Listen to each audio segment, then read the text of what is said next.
Alright, hey there, E here, and we're back again with more Warhammer 40k Rogue Trader.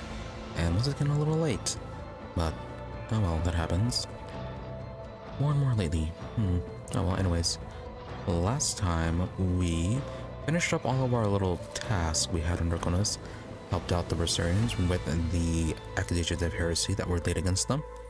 Turns out it was a combination of incompetence and an active plot against them.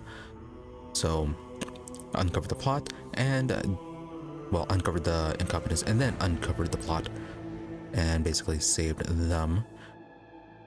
Afterwards, after that, we then had a party for Kibellah, organized by Heinrix for reasons I forget. But yeah, we had a party for Kibellah. Things were looking pretty good at first. She seemed to be rather well adjusted to the whole party situation, but it turns out she was kind of forcing herself into a new persona, something that she felt that the Rogue Trader was finding more acceptable.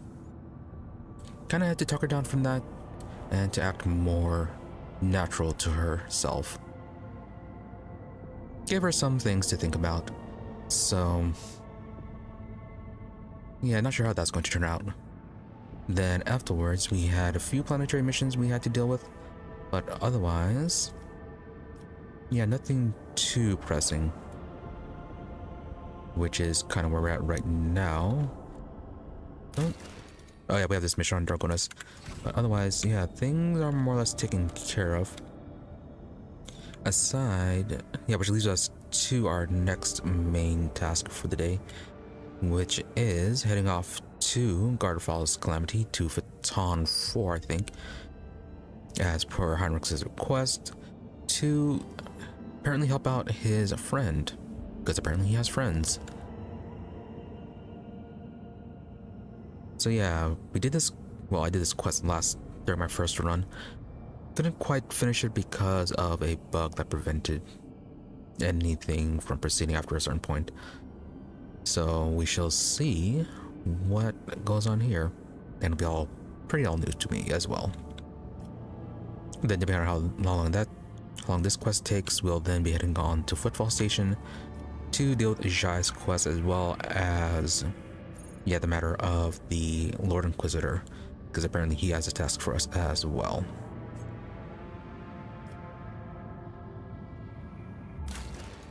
Also, initially I was considering to ignore these events, but I did look up how important they were, and apparently they are a bit important, as failing to do them can lead to some consequences. But yeah, we need to do them to avoid the various negative outcomes, and they are apparently time limited.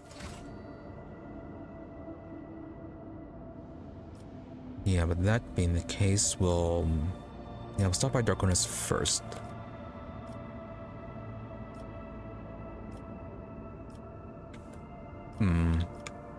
Which is there a shorter way down?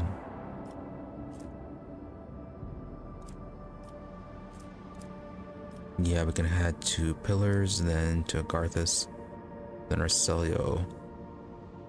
Probably to Crossroad, and then towards Mundus Valancius.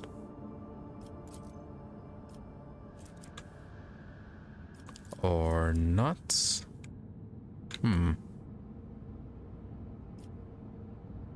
Yeah, this path here keeps on messing me up.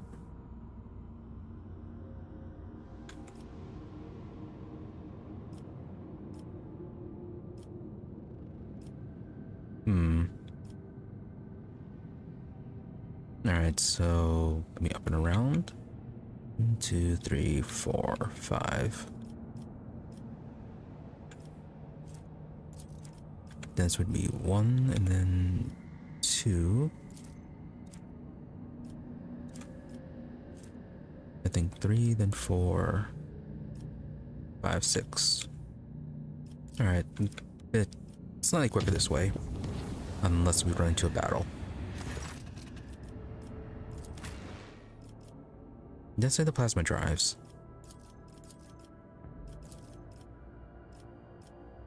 I think this needs Pascal.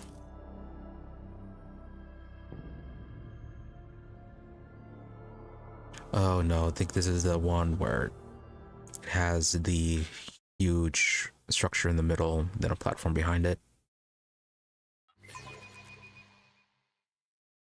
I haven't really seen too many of the ones where they take over the servitors.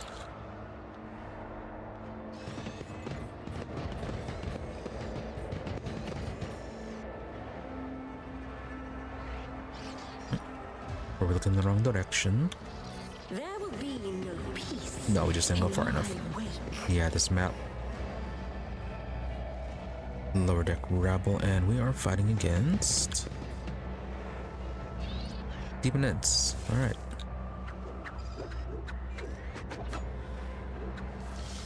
Do you require an audience? Me? If you... The battleground beckons. Planet has blessed me with new victims. Huge group back there.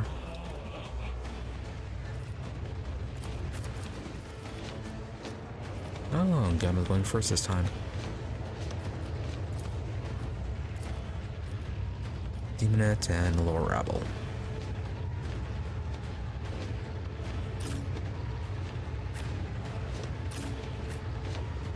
Alright, we didn't need Pascal for this.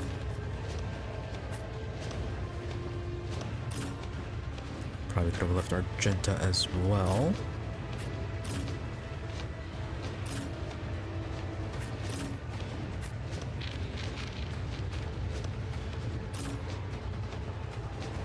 Everyone moved. I am unsatisfied. Emperor, protect me.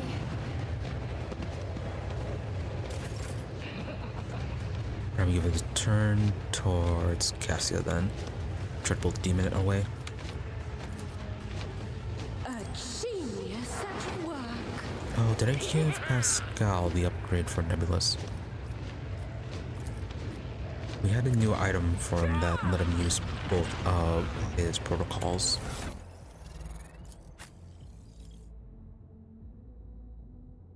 No, that's Cassia's. Okay, there it is.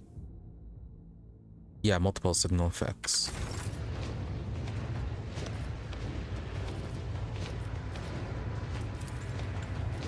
Oh, a wicked thought. Need to also, yeah, respect Cassia because she's really not getting anything out of her servo skull.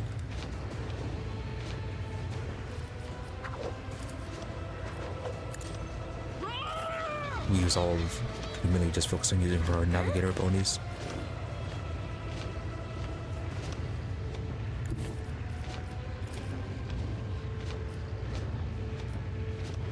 I have read tomes of military tactics. Touch me.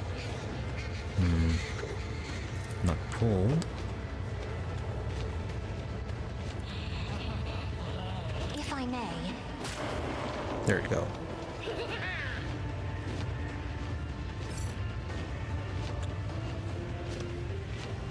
And she cannot do anything.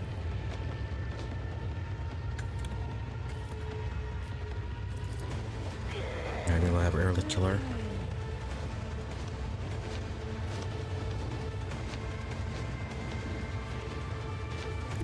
Step aside. The navigator is coming. Airlit or... Isn't this a job for the serfs? Yeah, Airlit or Argenta. I was hoping to have place it up there.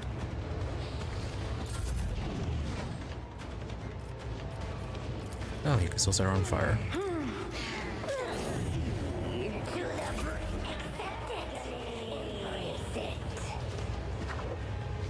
Quick, quick!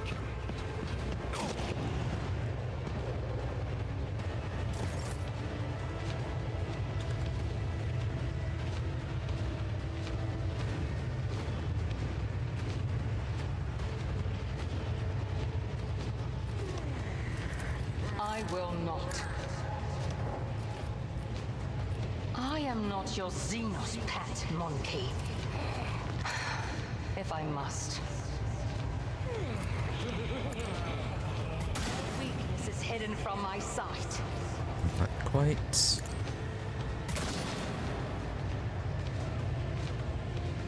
Almost. Well, it's done and on fire. Should be dead next turn then.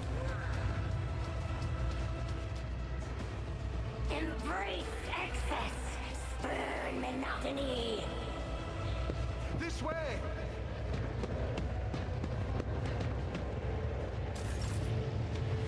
Spurn monogamy.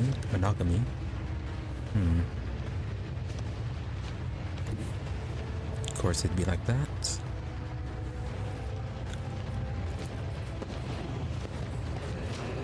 Oh good, we can still fire on you.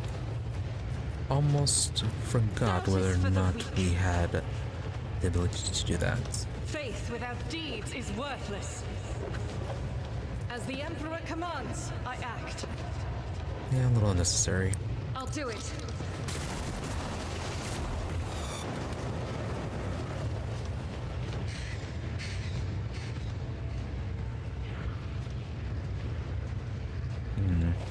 Let's see. Everything's fine over there.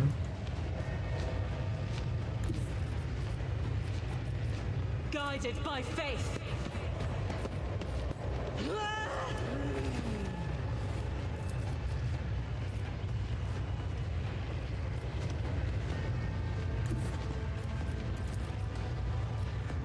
It's either up or down.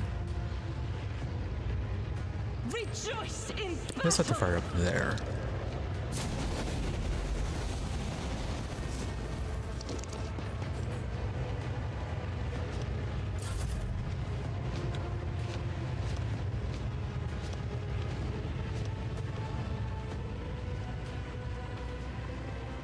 Alright, we can focus on this one back here.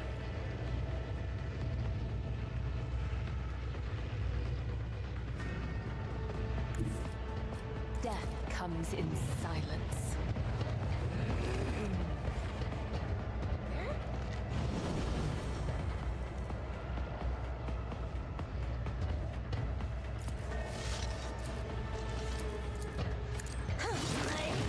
Sings in ecstasy. And of course it does.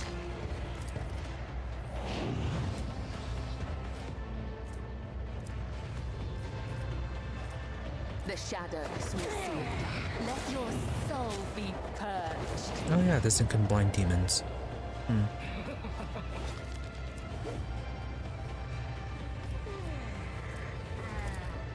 Death is a blessing. Good, you are dead. And there's no need to move her up.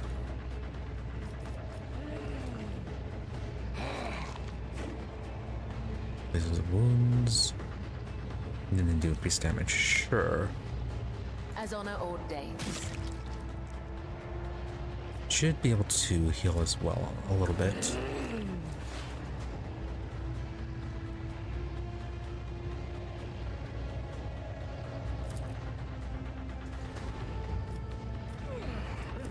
Anything else I want to do? No. Look out.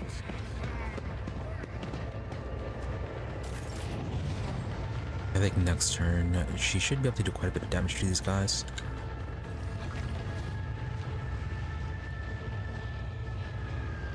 Lower deck rabble.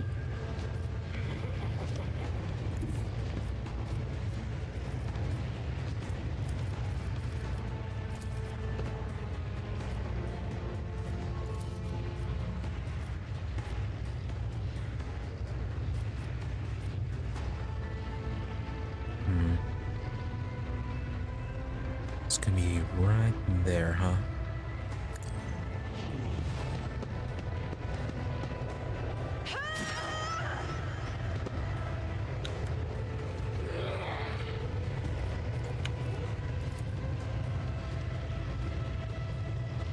Okay, that's all on fire. Oh, she can't move anymore.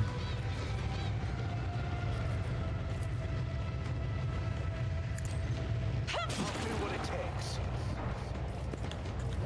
sure you will.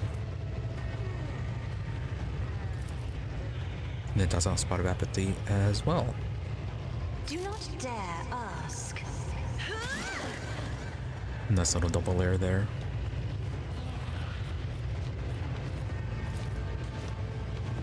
Cassie, if we give you an extra turn, can we do anything with you? No, I don't think so. Another foe painted black. Emperor, protect me. I can't Yep, stand immobilize right in the pool of death. it. Emperor, protect me. Fantastic.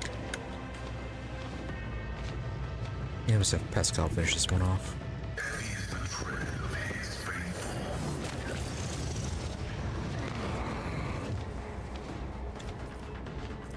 Also, just to see.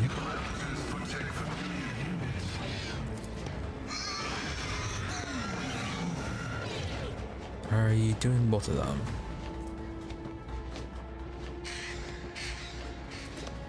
Yes, you are. Medical and provocation. Very good.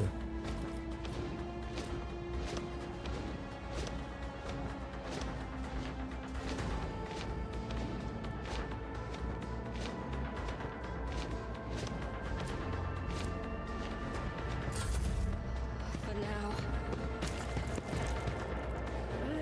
Quick, quick! One more demon over here. Emperor, protect me.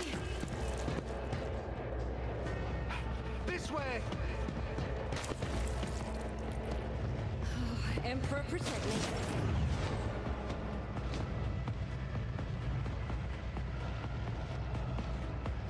We have so much movement now, I have no idea why.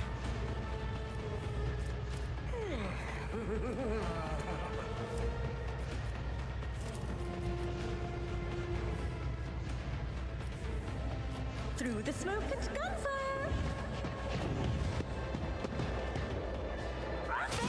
Flames! Another one. Are you set on fire? No.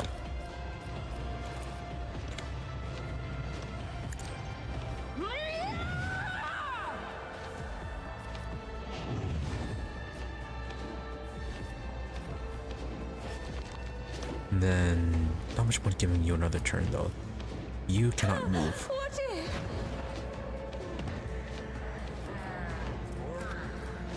Maybe if you're a bit closer. Violet, can you hit any of them?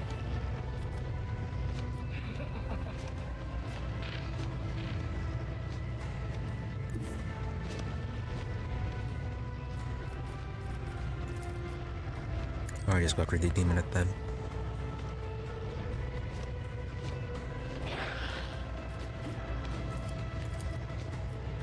I am not your Xenos pet monkey. If it serves your cause. I am not your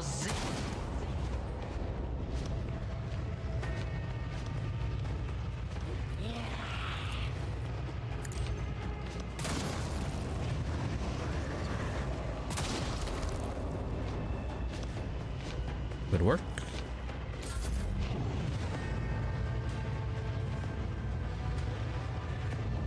Genta, you probably won't do anything, but it'll be quicker. Move through me. Be the fire in my heart. Doubt is for the weak.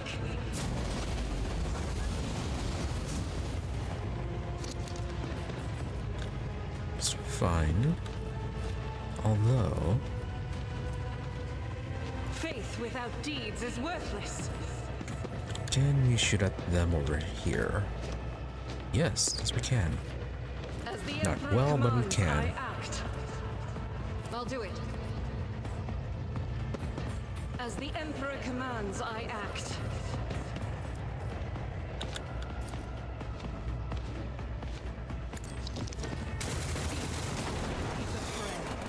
Cool.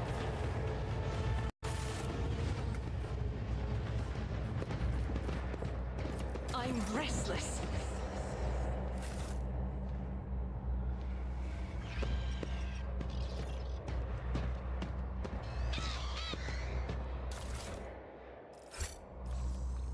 Sins hidden in the heart turn all to decay. Yeah, the calibrated heavy stubber has been doing amazing work.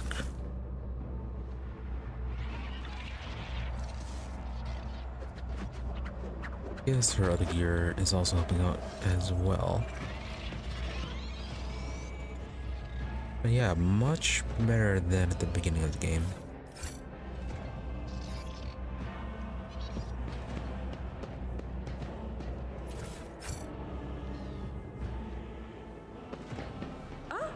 One step at a time, amidst the madness.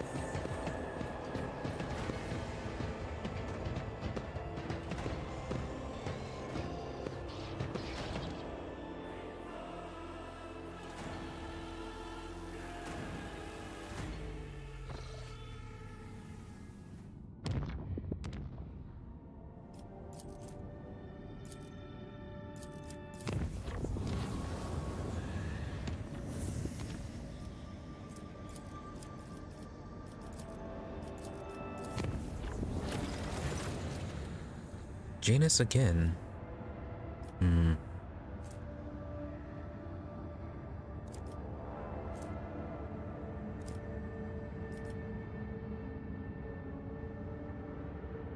Another one. Armor, melee weaponry, and range weaponry. Yeah, sure, let the crew deal with it. Over the rogue traders' enemies came at a high price. Still, the decks have been cleansed of warp spawn. Albeit it took the blood of hundreds of Voigtsmen, really, to wash away any evidence of their presence.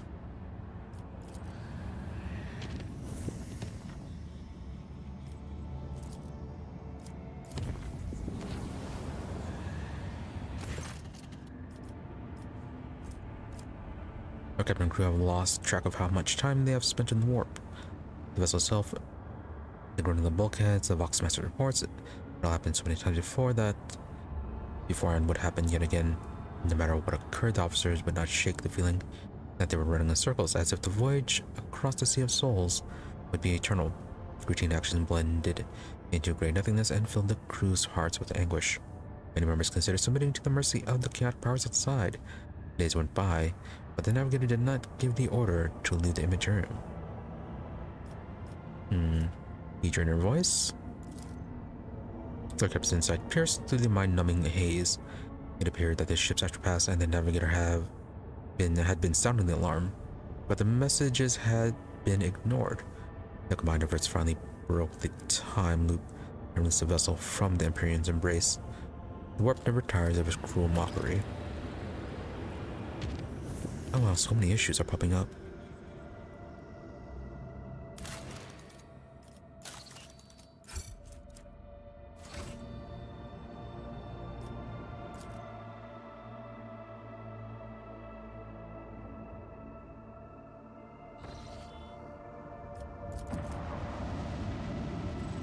Instigators.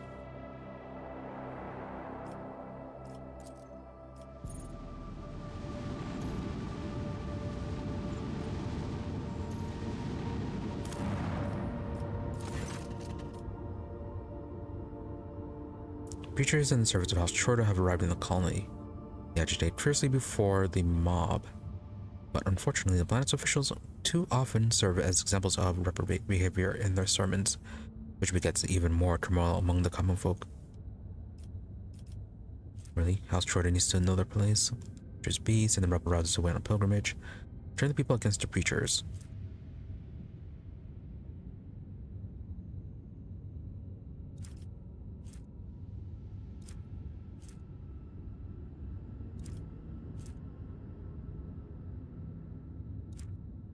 Yeah, sure, we can sacrifice the people. Truly using the preacher's words against the rogue trader's servants announced the start of a pilgrimage. Ousting Chorda's lackeys along with anyone who had been too eager to listen to them. The latter are now free to look for a new home.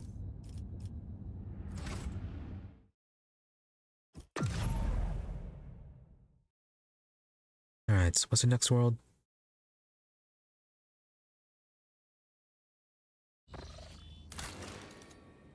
Janus and Kibellah again. Epidemic. Unsealed gates.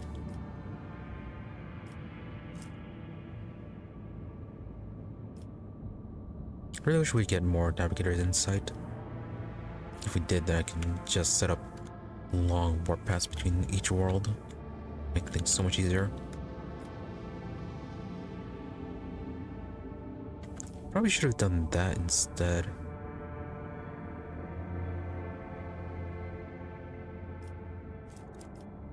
Yeah, instead of using up all the warp insight to make safer paths, should have instead set up shortcuts between each of our worlds.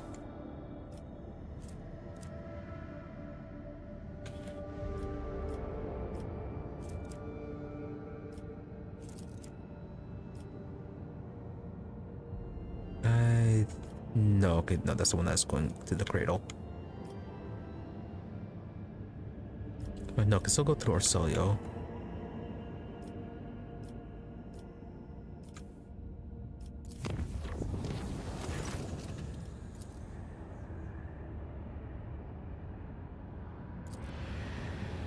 Oh, I think we're missing something there.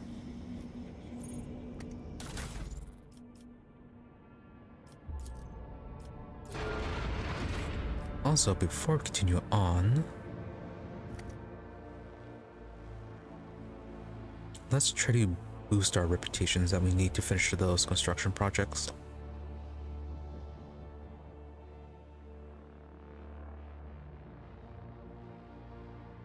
And then we need something with intrusions.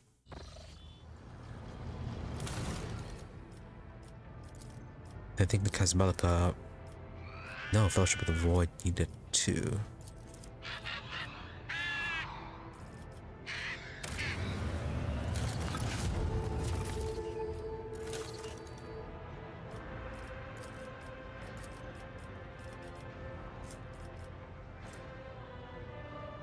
I think this one we're trying for the Sacrament of Light.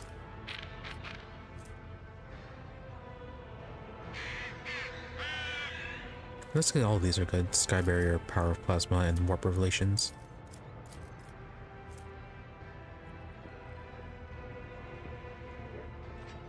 But during one of our last fights, our last void fights,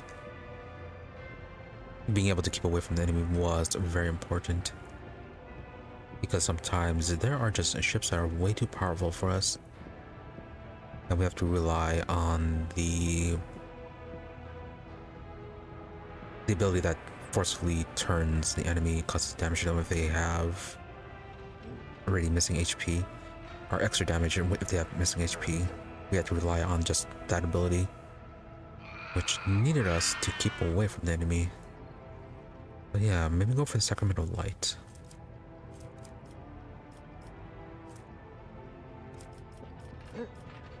Problem is the Phlogiston. I don't think we have enough for that then.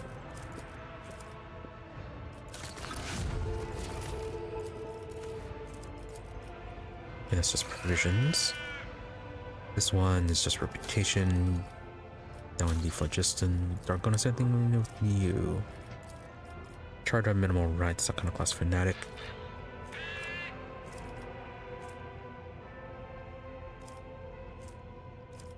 Places up, but efficiency and security down.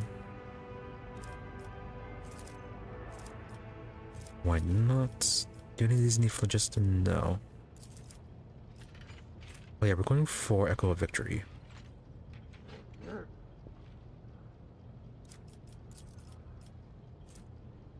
Or maybe it's the...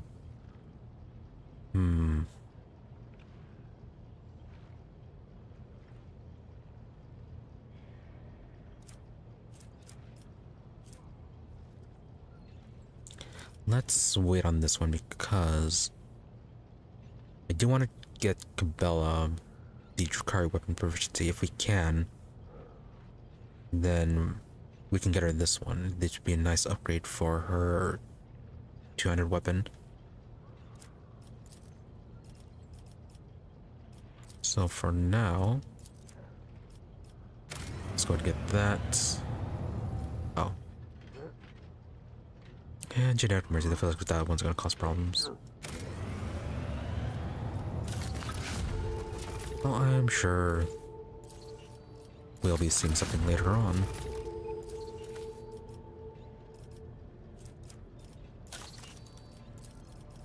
Then Vivo 6.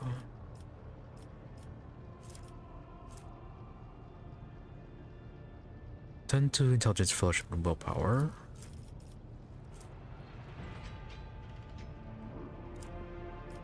Oh, right. This one. This was the alternative we were going to pick.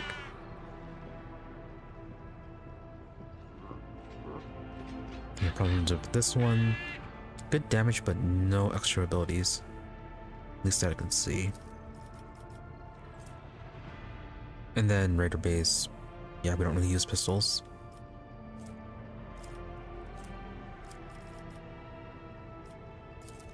Yeah, it's either the Palace or Repentance or the Lost. Yeah, because this is a rather nice profit factor increase for that one.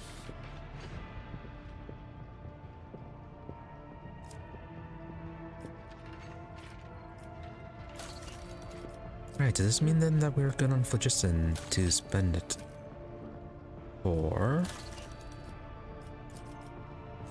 Yeah, spend it on Power Plasma.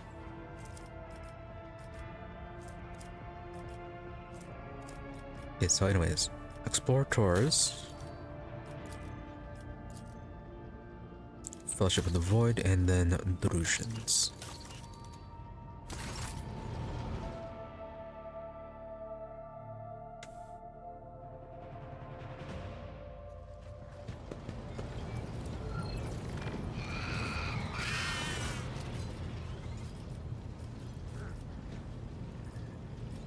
Anything new with you? No.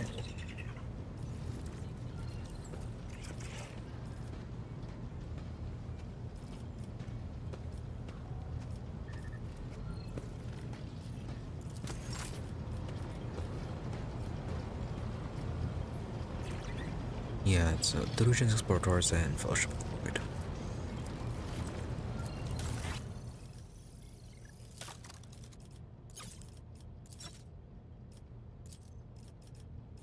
Not only gifts, do need to keep a few though for some events. Yeah, we're quite short though. It was like 45,000 or was it 50 something thousand?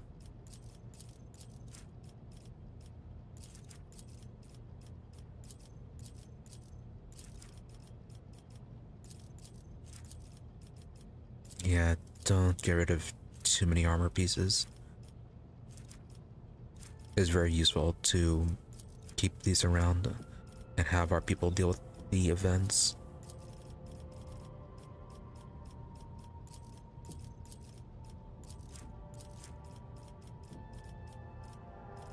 Alright. Fuel's affordable. That's a lot of fuel.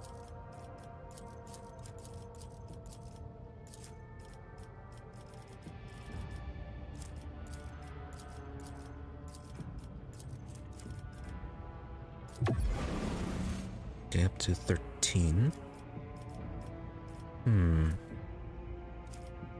Oh, we're just short of the next level.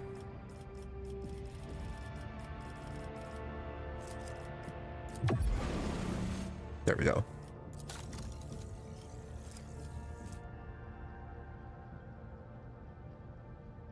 %15 dodge reduction from attacks with melee weapons. Fine. Radiant gloves. Bonus pair reduction if the wearer has conviction iconoclast. Allies gain 80% hit chance against enemies adjacent to the wearer. The wearer automatically dodges allies' melee attacks. Cool.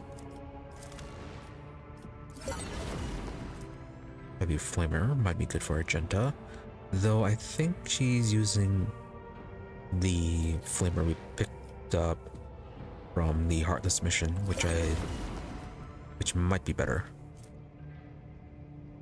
So I think this is up for Kibellah. When the wearer suffers a trauma in combat, if they have more than 0 wounds, they immediately regain 22. Yeah, but traumas are annoying, so we try to avoid those. Artist Penance.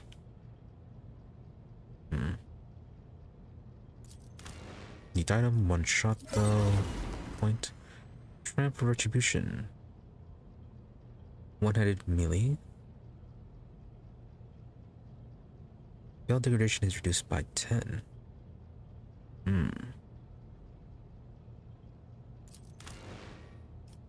Here's something for Heinrix. Executioner's gauntlets. Critical chance increase for where it hurts. By 17. Interesting. Roaring Thunder. Need Ground Slam. Plus 3 damage and a 10% stacking chance to stun an enemy for 1 turn. Maybe for Abelard. Seal of Death. When the wearer kills an enemy with Blade Dance, other enemies adjacent to the wearer become staggered for 1 round.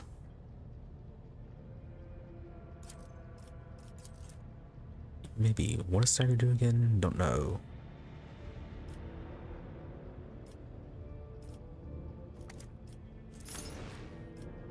Yeah, very much a Kibellah item.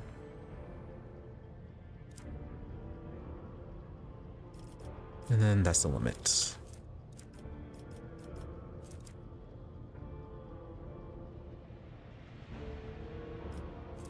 So many levels. Power armor for proficiency. Reject flesh. Okay. So Pascal gear. Once around the wearer gains 2 AP and 2 B on their current turn if they kill an enemy. Neat.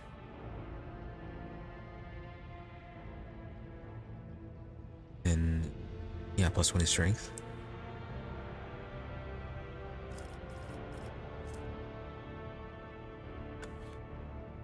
Good items, good items.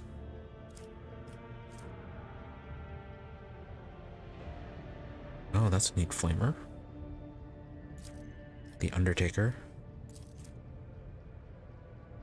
Whenever a creature in combat suffers lethal damage from burning, Ludo deals 30% more damage with this weapon for 1 round. Cool.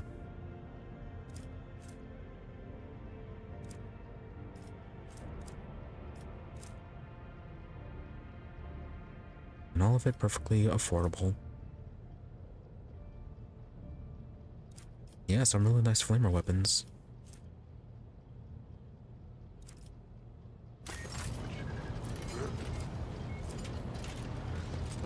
Alright, so that's them for now. Next is Explorators.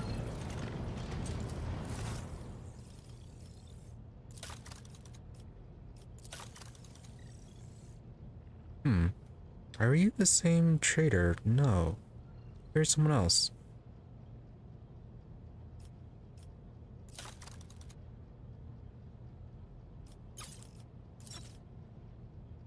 It was Omicron, right? I don't think Omicron is dead.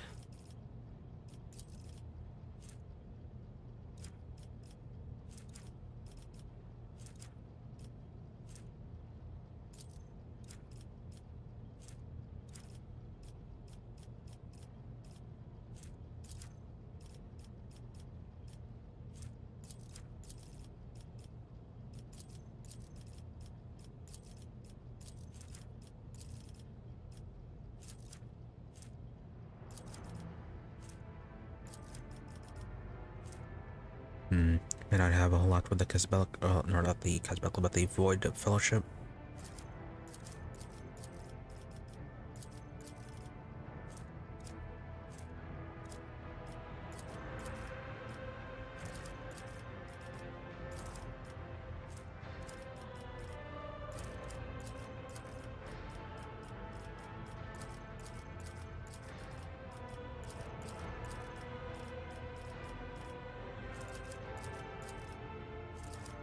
Yeah, not as many items as I thought we'd have.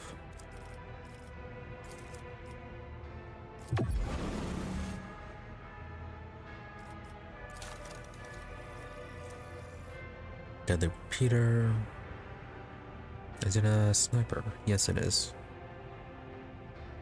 There's a chance to gain 1 more attack action after a kill.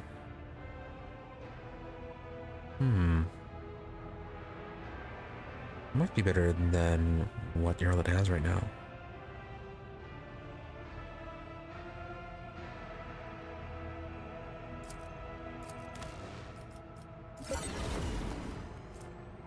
By their inevitability. Whenever the wearer inflicts damage over time effect, they gain +1 stack of the inevitability effect. So the wearer gains 10 stacks, they deal 8 direct damage to all enemies suffering from any damage over time effect. And then all stacks are removed. Can the damage be increased? Medical. Alright, medical divided by 10.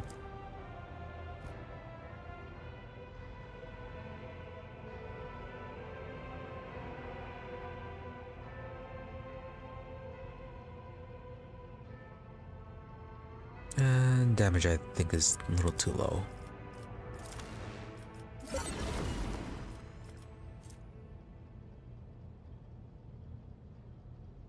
Gain 5 temporary wounds from combat stimulants. Then the first use of any combat stimulant per turn costs 0 AP. But we don't really use combat stimulants. And then stun grenades.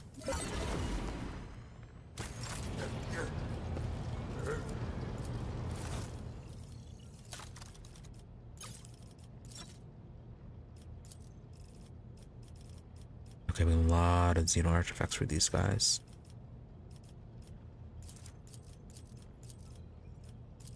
Maybe save some for the Kibellah as well, just in case.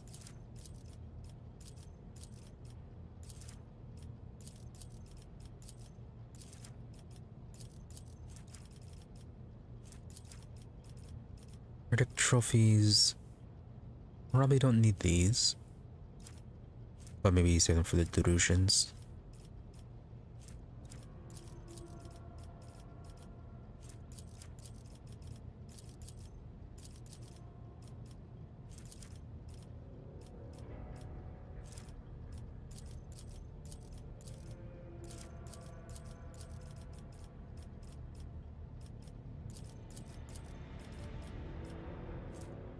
But nowhere near enough.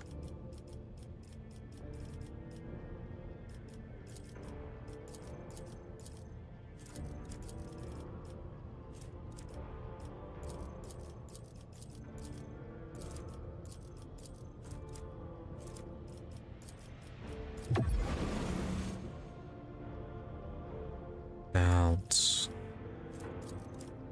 a little short. Get to 25. 26. There we go.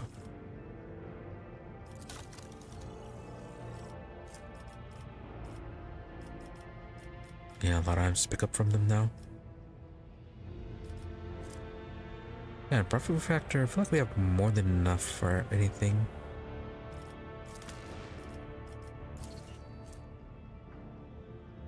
Body glove, 40% armor, 10% dodge against range attacks, with 2 movement.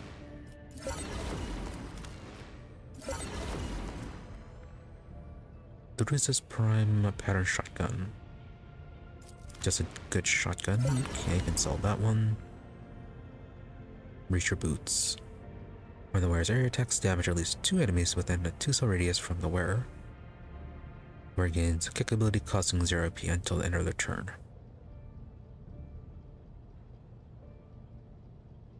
Do we need that? Not really. We'll make a Nightmare 1318. It's a force sword. Each area attack made with this weapon increases veil degradation by 5 and deals 0% more damage. It's like a heretical weapon then.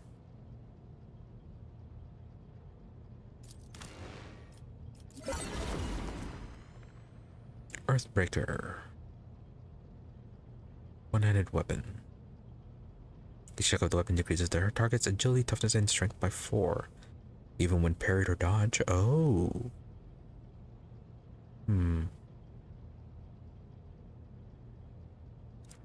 Yeah, so either Abelard or Solomorn. Swift Shadow once per turn after the wearer uses Blood Oath or Oath of Vengeance. Gain 1 use of dash, costing 0 AP until the end of their turn.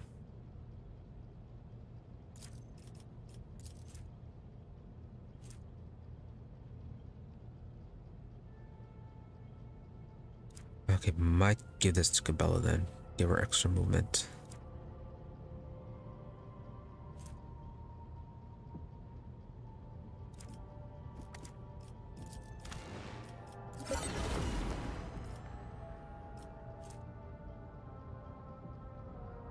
Increased chance of triggering psychic phenomena. All warp damage dealt by the wielder is increased by 14.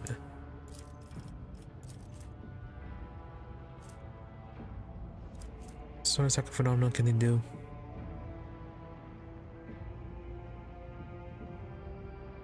More disconcerting than dangerous. Reduce momentum of the party, distract them from combat, lowering the morale, or just causing bad luck. Attackers by sanctioned or unsanctioned.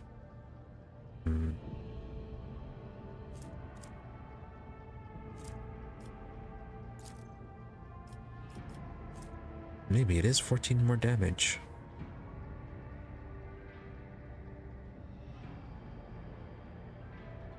But not really anything we want to replace though.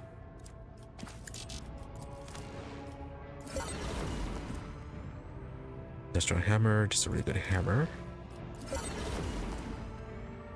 Let's grace, bonus to commerce and persuasion.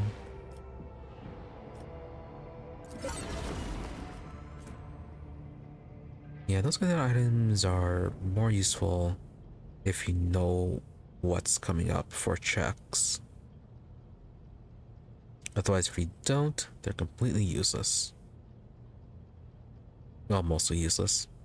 Allied an effect of the wearers bring it down. Hits an enemy with attack or targets an enemy with ability. Gains fellowship and willpower. Carnage, one enemy weapon. Looks like a chain axe. Yeah. Increase the critical damage of the sack by 25% until the end of combat. Oh.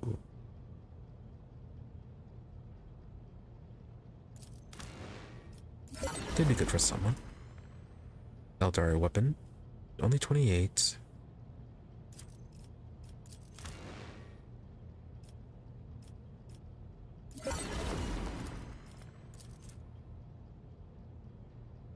Just dodge reduction against Yukari and Eldari. So not that good. Bone Shatterer.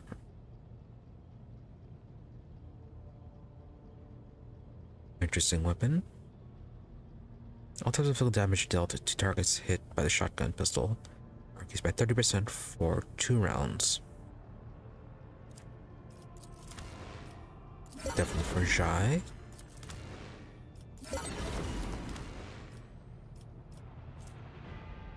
Demolition instructions. Bonus to demolition and their attacks with weapons deal additional 12 damage. Maybe for Solomorn. Torturer. One-handed power hammer. 23 to 37 damage. More damage to stun targets and 20% more damage to staggered. Yukari equipment, which we don't have any of.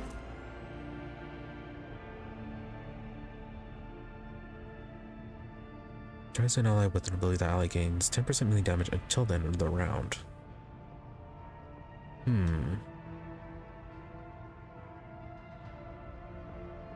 Might be good for Gamma.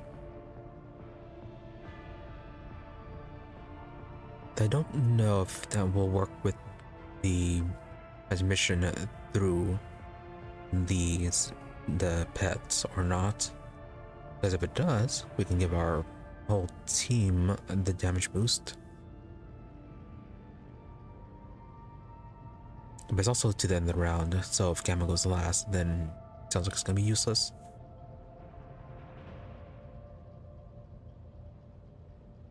It does have potential.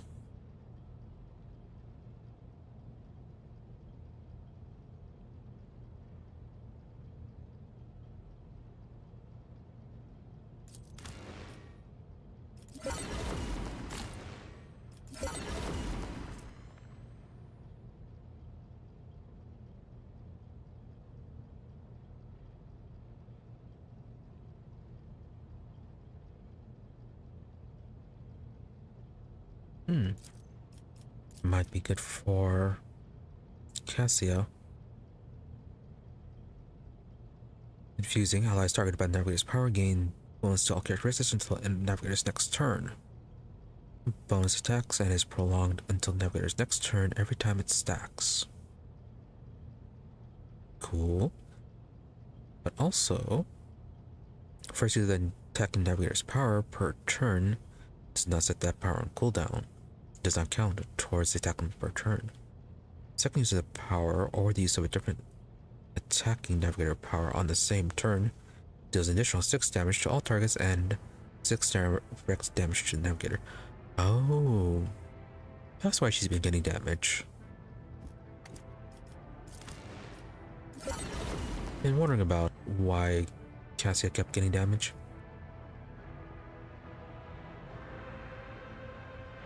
Corrosion's boots.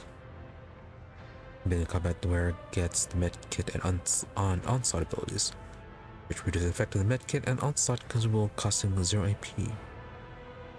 Each of these abilities can be used once per combat.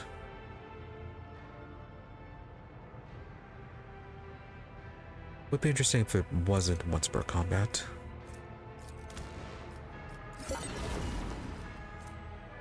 Anti-vehicle revolver. On a successful hit, the shot explodes, dealing 20 impact damage to everyone in the area of effect around the target. Yeah, these are some really good pistols.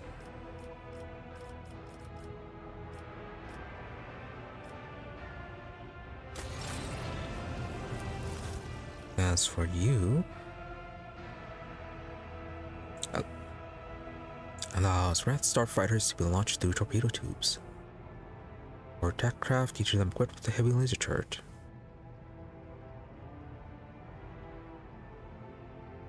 Probably better than the basic attack craft we have now. Hopefully.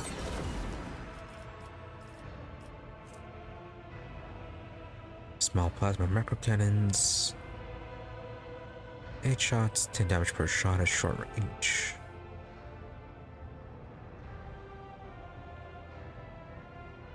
It is more damage. Problem is the short range.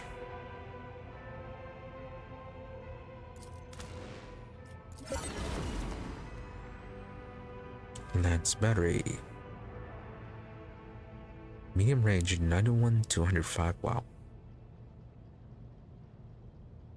Wide firing arc.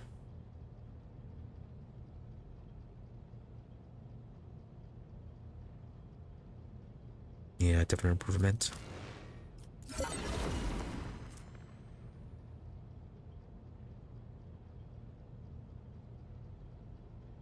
You get 12 points of damage on the port and starboard and 5 points damage on the fore and aft. Okay, better armor on the sides. Maybe, but probably it's a whole internal fire aspect.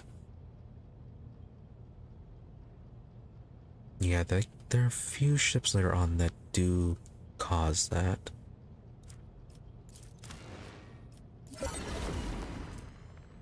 Oh, hey, free scrap. Aspect multi-band. 98% with a 5% critical hit.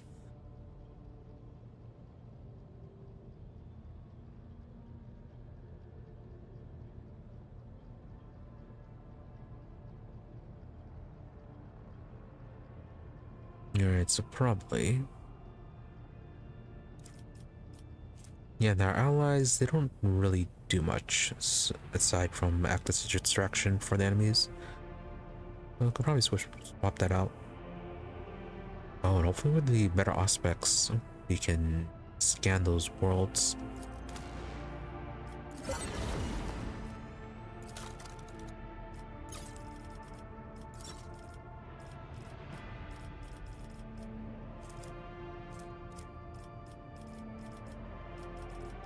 So many Voigtvir trophies.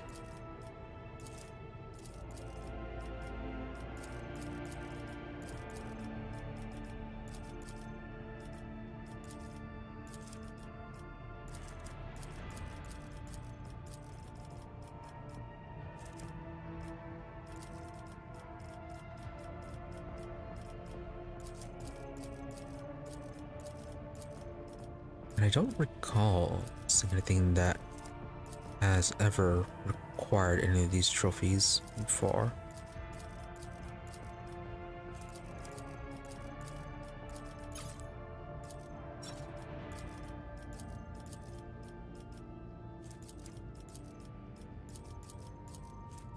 Might be safe to trade them all. Oh, ship components, no.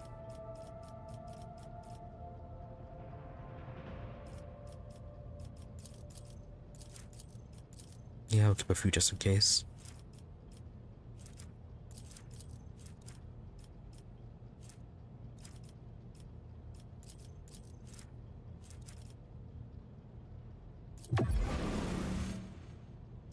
Up to level 13.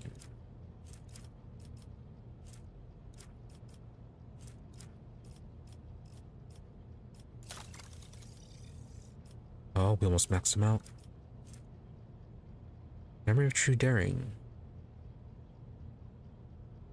Oh, no, that's what we already have. Triple Void Shield Array, 190 points of protection. Okay.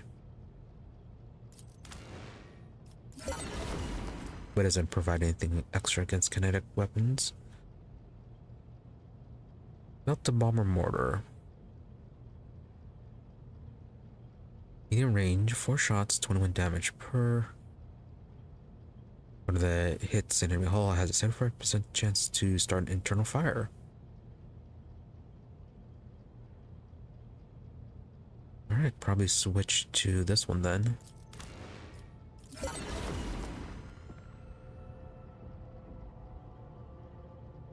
Low acceleration braking though.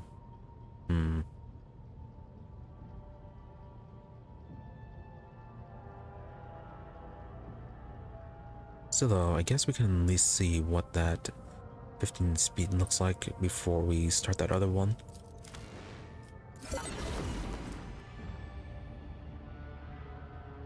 And then even 9 points for each side. Oh. Still a little short. Let's go ahead and guess max this out.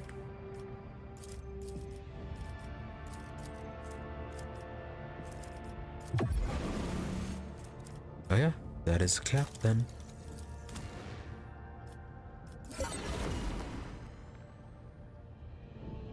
We bought everything from then.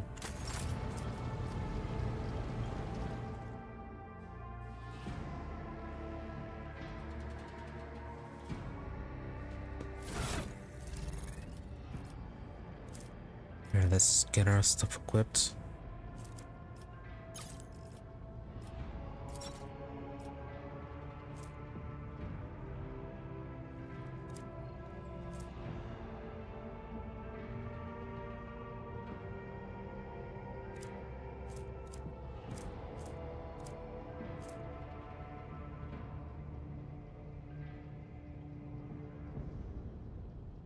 We're in the word darts and ally with a melee ability that only gains 10% melee down in the round. Right, we're considering using this.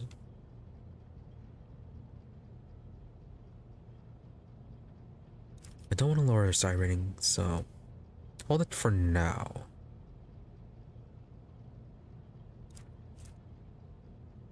This one, I guess we keep it just in case we end up having to restart an event that requires high level commerce or persuasion.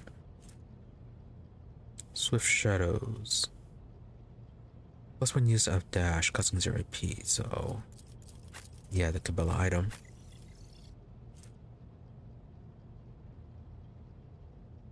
Where the parry the immediately strike back at the attacker. Right, the counter.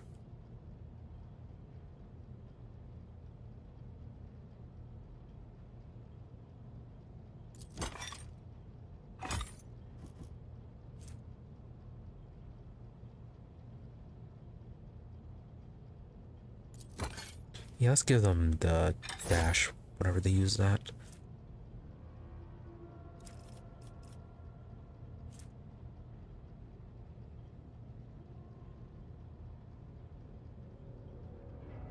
Yeah, this one's once per combat. We don't need that.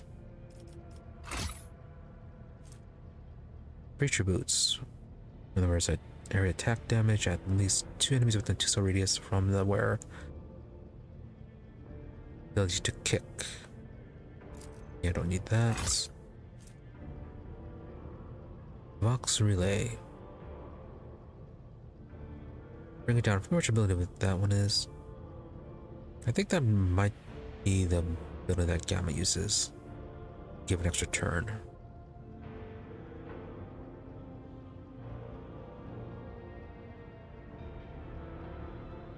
But it's only +1 fellowship and willpower.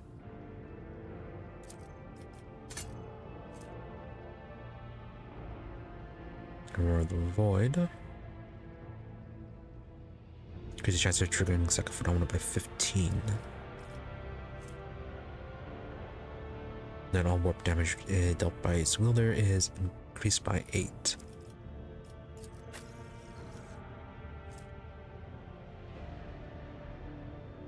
Isn't your stuff warp damage? So yeah, probably for you, and you are missing so many items.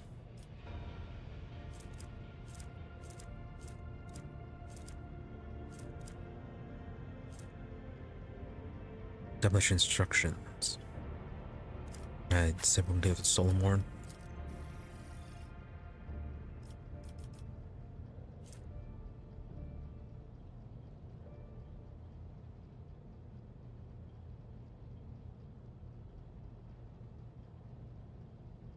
Yeah, fellowship bonus of temporary wounds.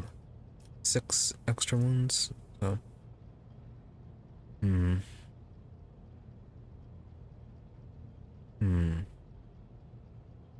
Or just 17 damage.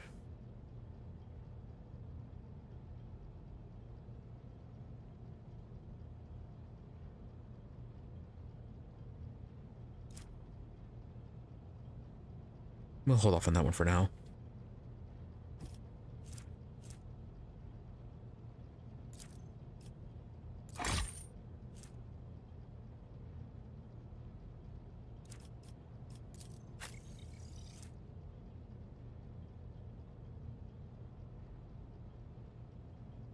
Dodge against range.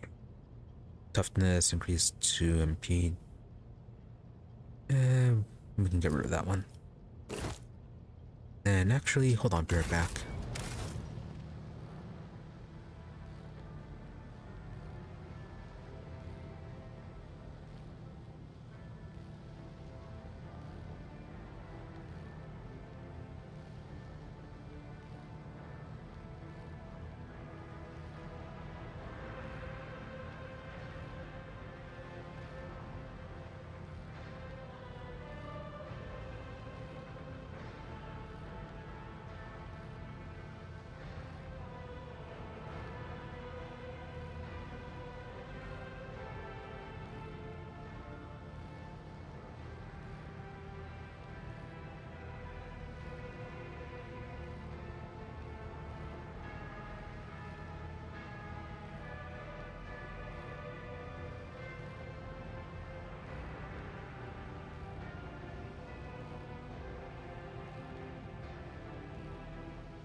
Alright, let's get back to the inventory management.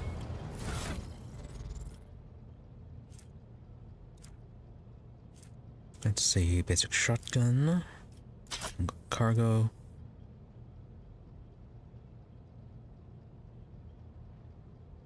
Really good at hammer. Probably. Oh, right, we have him a shotgun instead.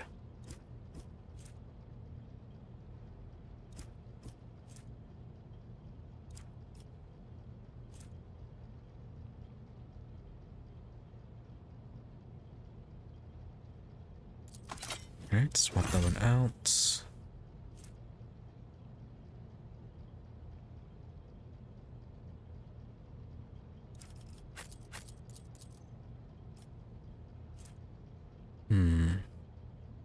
Does he need the mono knife?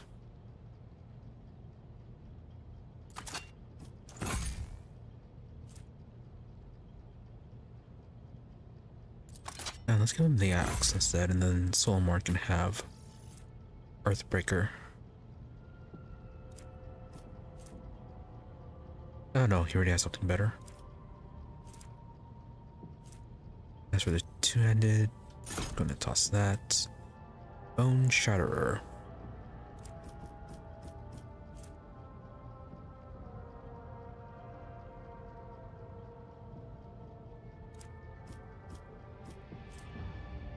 Scope shotgun or crescendo.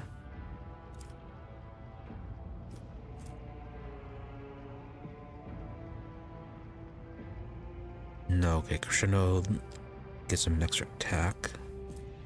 Scope shotgun. Yeah, a bit of a push with his. Plus decent damage.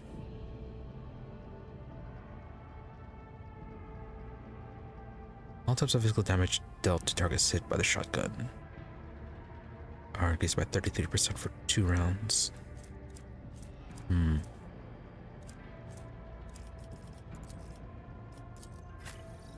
Maybe Solomon replaces nullifying.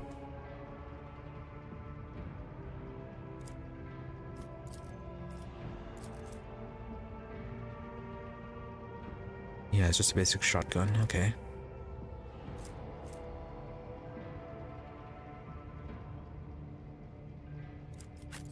Although, Shy, what do you have right now?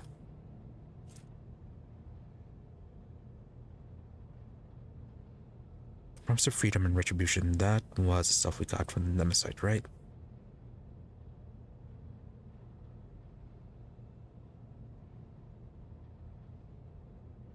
Yeah, alright. That was. Guess we're gonna place the full hammer.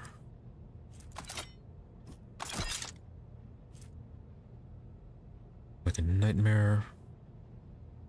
This one, reticle, right?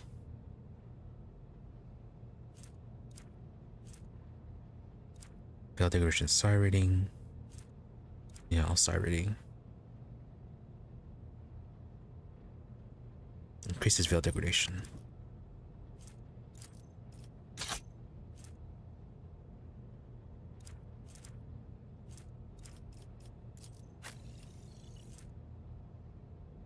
Staff of House Orselio.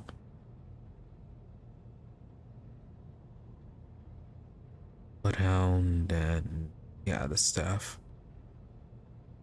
Castigating and devastating.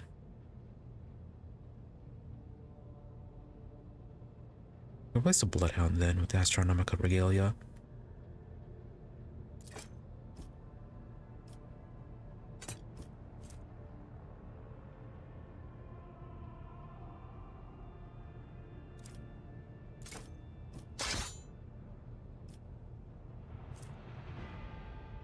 Anti-vehicle revolver.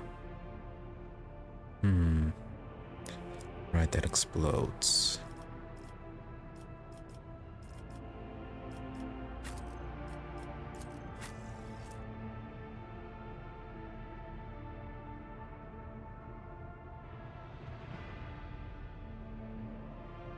$22.33 versus $24.36 or so.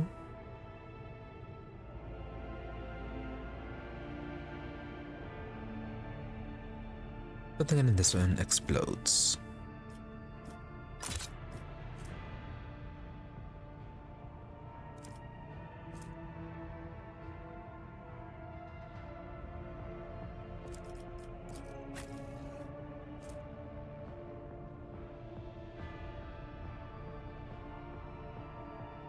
Stunned on crit.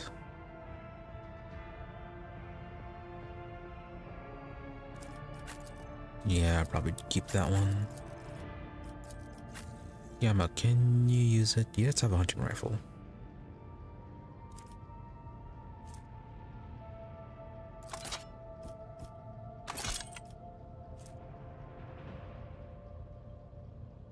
Bonus to parry. Iconoclast allies gain 80% hit chance against enemies all adjacent. No, don't really need that. Executioner's gauntlets.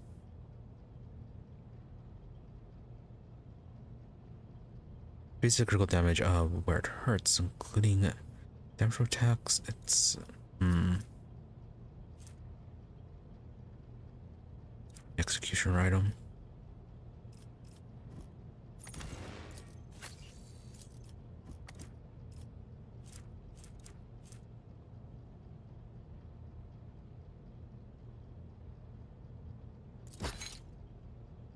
Yeah, don't really affect expose weakness. So no, don't really use expose weakness all that much.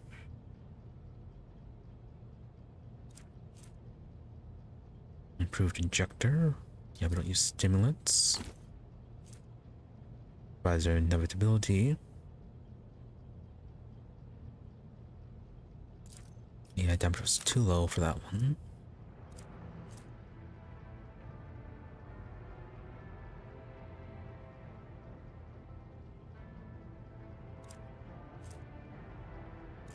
Right, single use ring, so no.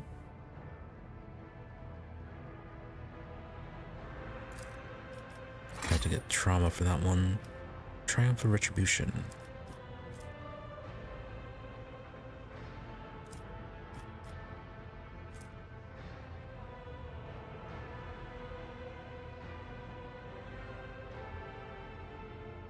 Now it's Force Sword.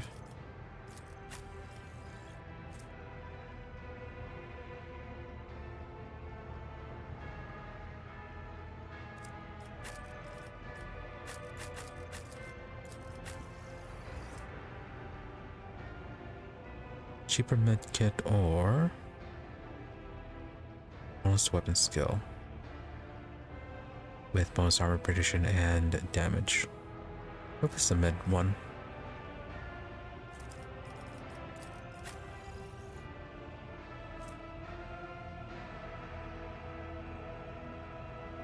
A little bit less damage.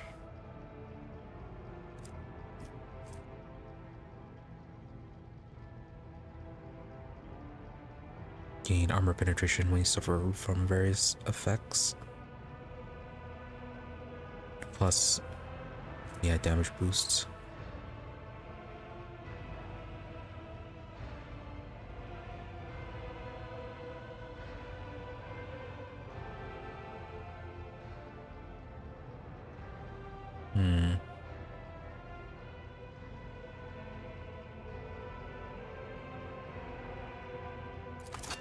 Yeah, we'll swap that one out. Less damage, but the ability to reduce VL degradation could be good when fighting against various warp enemies.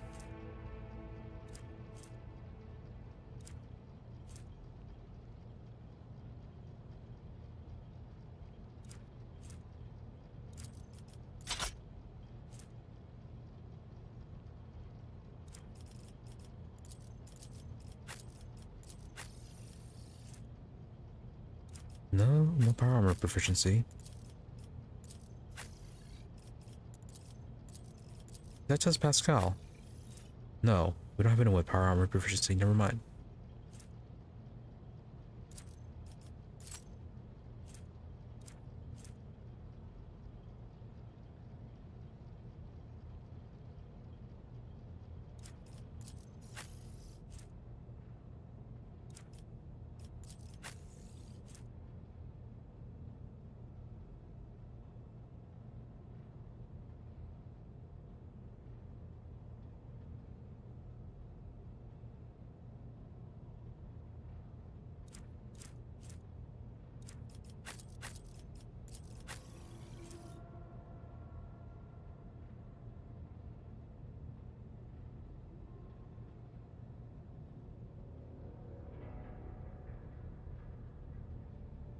First time, 4 times in a round.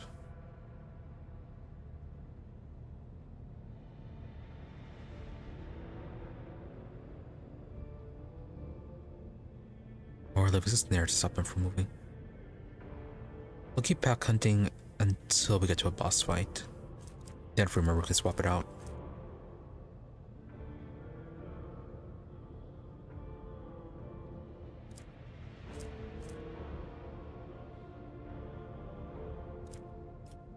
Oh yeah, we got some stuff from Marshal Strax.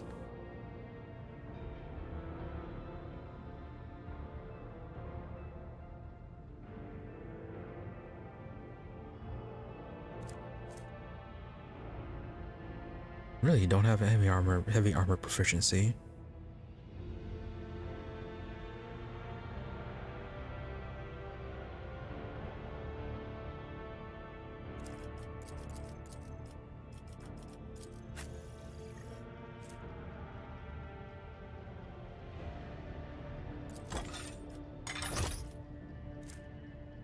There you go, wearing the Pretty's armor.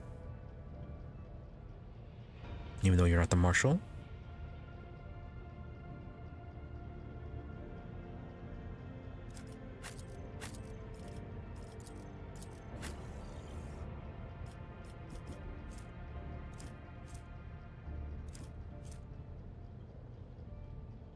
Do we just set people on fire anymore?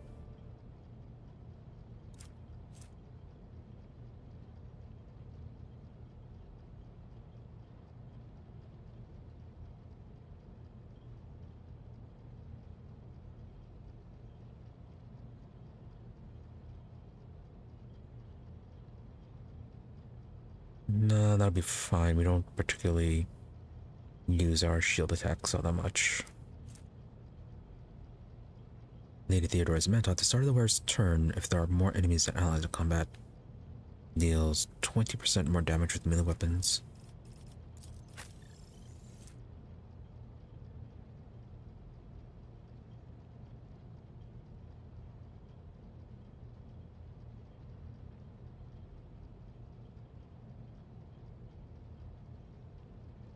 Critical hit chance until they enter the next turn whenever they dodge. No, okay. Very big cloak for her.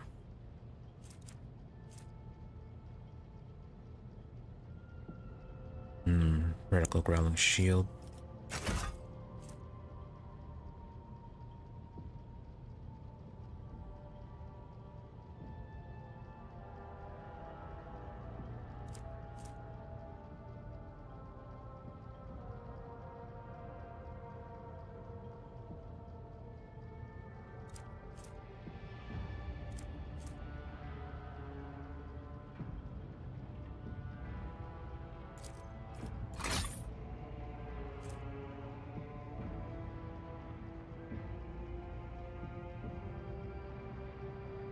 Ever hit an ally? No.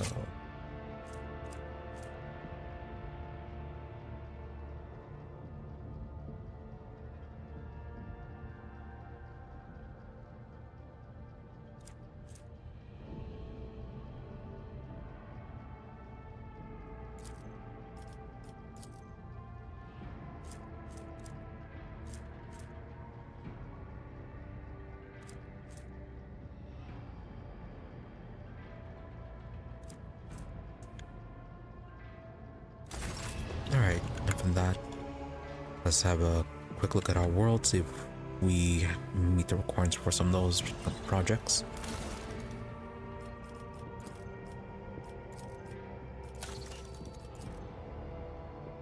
Nope, still short on the delusions.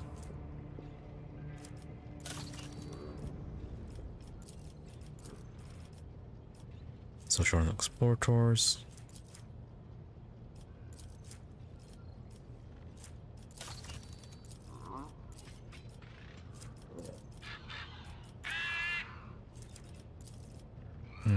What are we doing with this one? Oh yeah, we're waiting to see whether or not if we can get the Jukar weapon proficiency for Kibellah.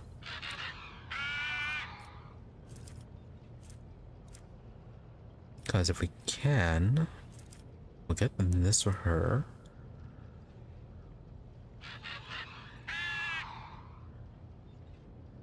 Although, do we want the push attack though?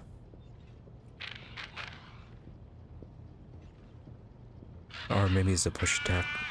No, because it's a separate attack. That was a regular ability of the normal attack.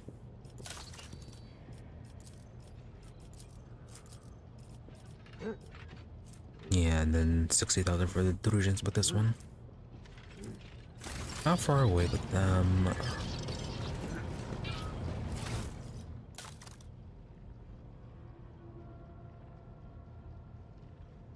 Oh, we are very far away.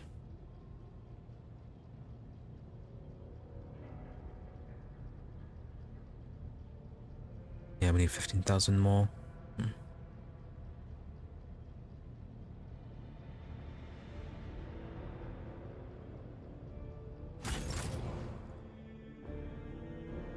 Alright, well, let's get a move on.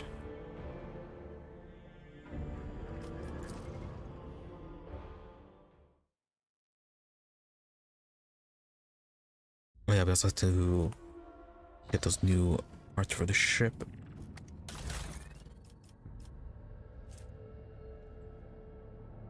Yeah, we're gonna try to raise starfighters. Swap out the bombers, see how well this works.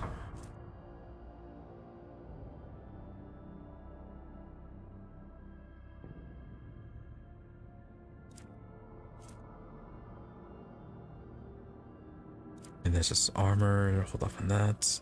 And the aspects. Better shields, just straight up.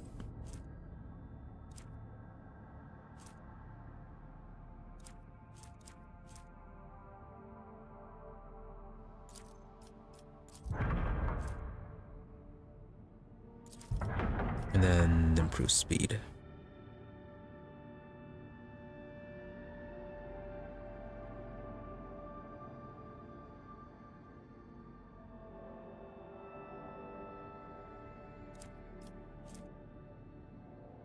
Yeah, we're replacing the lance battery.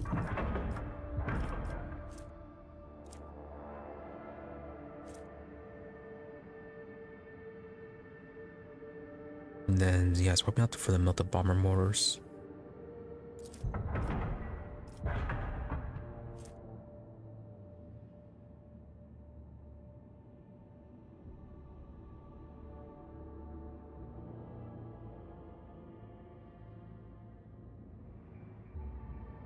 $30 for 27 versus $30 for 33 that we already have.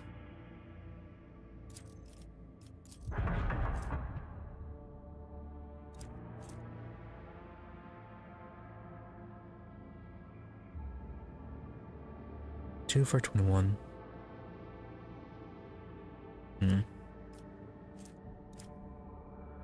Let's go ahead with that.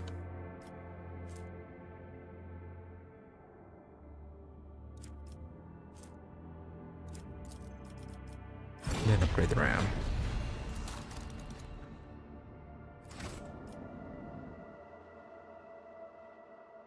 Right, so the worlds were Janus and Kibellah again, I believe.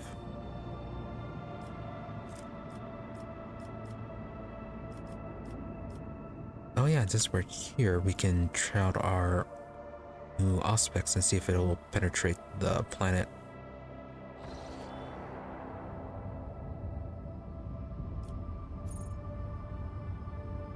Unidentified beacon and unforeseen event.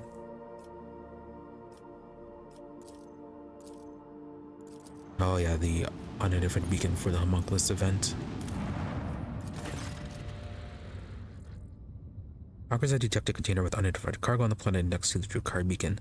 Many kilometers around this zone are filled with huge, likely dangerous xeno life forms. Very strong emission of unclear nature radiates from the beacon itself. Cargo will be taken from the planet by force with the help of an assault squad. Alright, so the squad expecting resistance, assault squad disembarks some distance away from the beacon. To the soldiers' surprise, the gigantic mutants surrounding the beacon turn out to be incapable of even moving. Like carpets of formless chunks of flesh, these groaning and bleeding creatures cover the earth for many kilometers around. Something unseen brings them unbearable suffering. The emissions of the beacon, previously detected by augurs, turns out to be a cruel trap for the assault squad. Acting on the soldiers' minds, it sends them horrible visions of brutal death and excruciating torture, preventing them from coming closer to the beacon and the cargo. The images of such abominable fates appearing directly in the brain would have brought ecstatic pleasure to a Drukhari, but even those warriors tempered by battle can scarcely withstand them. 65%. Red soldiers of the humankind is capable of fighting off even the most terrible Xenos threats. Guided by Lord Captain's wards, the soldiers resolutely advance to the beacon. Rogue Trader's speech helps them withstand the beacon's horrors and remain sane. Activating a switch on the beacon, the soldiers finally turn off the torturous emissions. Alright, and we get Pain Grip. Oh, Drukhari equipment. All the wearer's melee attacks inflict bleeding 4. Bleeding effects inflicted by the wearer have their power increased by 2.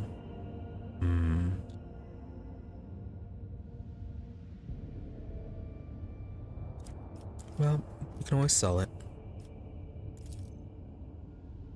The move of the beacon from the platform proceeds as planned. Nothing happens afterwards. The gigantic groaning carpet of mutants continues on lying where they were, neither exploding nor burning up. The Boxmaster reports that the prism from the Mux's laboratory shattered into a myriad of needles. It flew apart in every direction with a loud snap, gravely wounding several crew members. As expected of the Drukhari.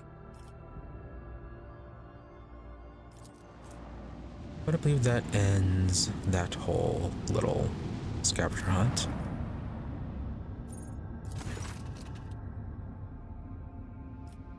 Alright, we can finally scan the planet. It looks like the pilgrim's records were true. Your augurs managed to locate the shapes of several imperial buildings under layers of snow and ice, though one can only guess what purpose they used to serve. They will plan for changing the planet's climate without support from the Imperium. After deliberating, the senior officers unanimously decided that only the Adeptus Mechanicus possessed the technologies required for a project of such a massive scale. Rogue Trader should contact the representative in the Kunrad Expanse and secure future cooperations.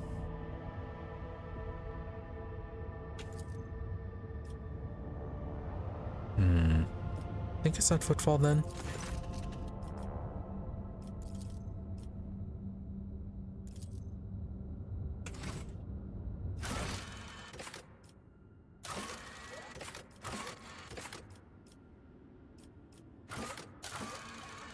Teacher Euphrates 2. Yeah, we know that one. Javenti's Masterpiece. Magnetic Storm. Treasure in the Ocean. Really, we haven't found a treasure in the ocean. Footsteps of History. Who left us here? Yeah, nothing advanced with that one.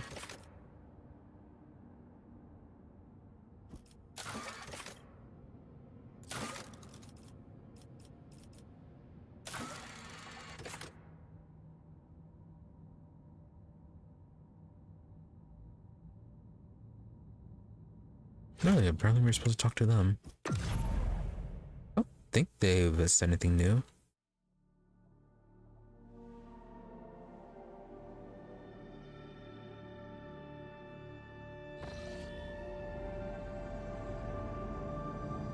Anyways, let's continue down to...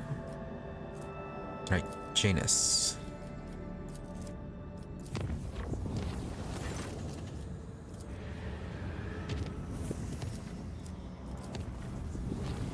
Yeah, I see what they want.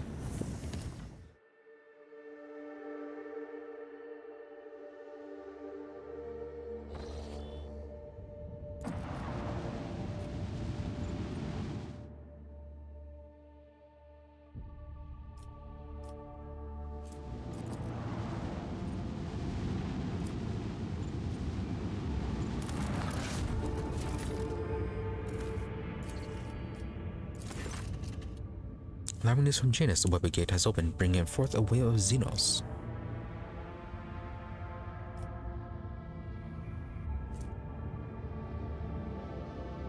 Oh, we don't have enough complacency.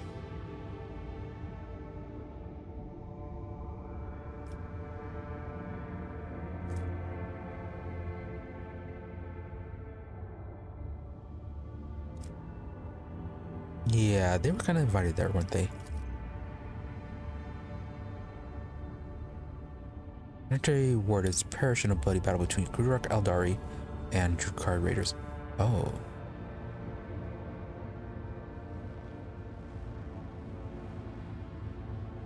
Okay, never mind, it was the right choice. Didn't realize it was Drukari Raiders raiding through the Warp Gate. Barling Moran's victory and fragile peace settles on Janus.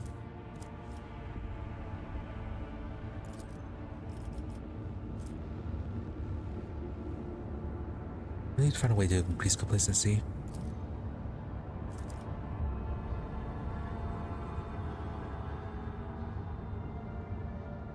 Oh, but we can get this one. Alright.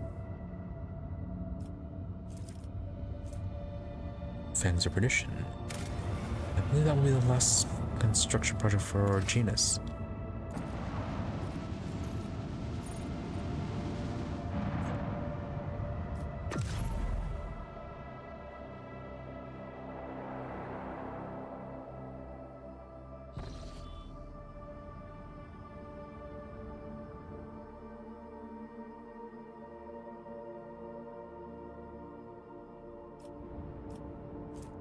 But glad that didn't turn out to be an error. Right?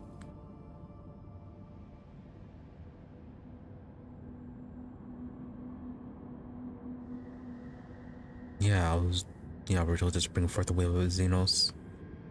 Set to military detachment. After Wardens perish in a bloody battle between Kunrad Eldari and Drukari Raiders.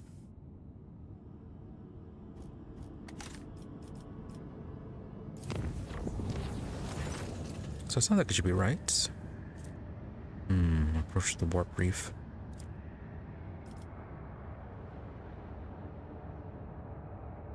May either steer the ship past a dangerous region or risk approaching the ragged formation to gain valuable insight. Get insight? Failed. Only 10 damage.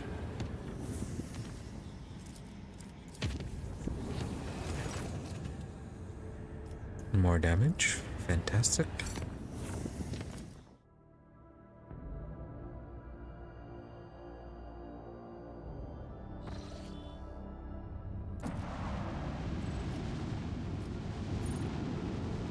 Now, the magnetic storm.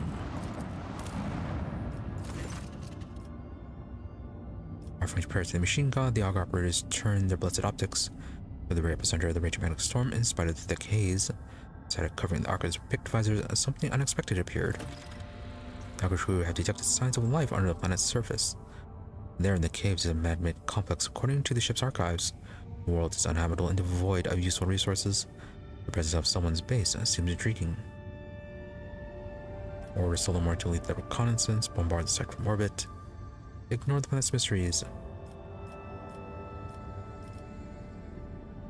Yeah, sure, Solomor, you can do this. It's apparently haven't seen, being able to send one of our companions on a mission before. Squad landed near a suspicious cave. The entrance to the cave was blocked by a massive plasteel door that had previously been pierced by a melted charge, and the shortly patched up. After receiving a signal from his faithful cyber mastiff, Dr. Anther warned the enforcers of the ambush ahead, and the attack was not long in coming. Armed people with emaciated bodies charged out of the darkness. The enforcer of the Von Willis dynasty reacted with lightning speed. He walked away from the vicious battle not only victorious, but having captured the enemy commander.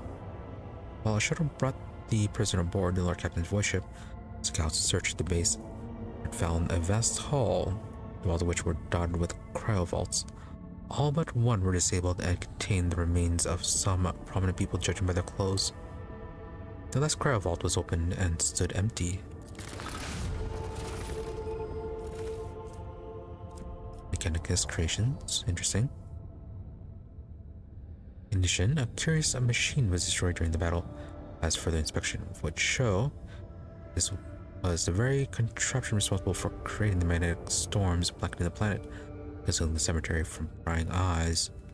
Its machine, spirit extinguished forever, Tepri still managed to extract those parts that still had value.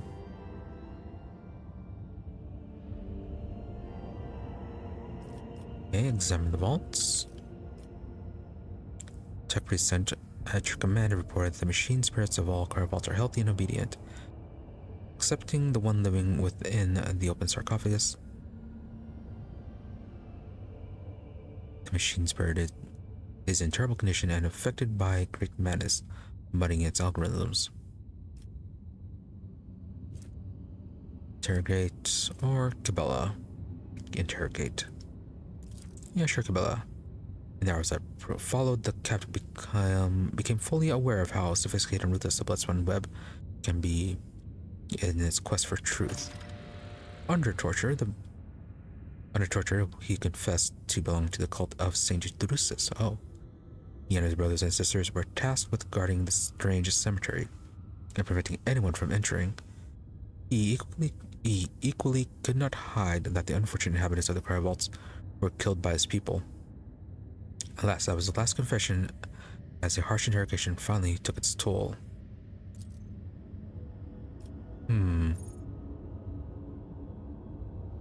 Interesting. Let's see if we can get a different result.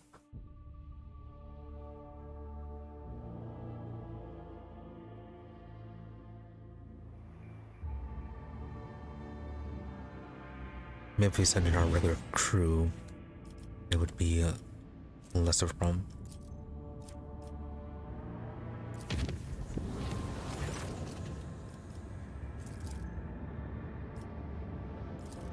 Alright, succeeded this time. Oh, 6 insight.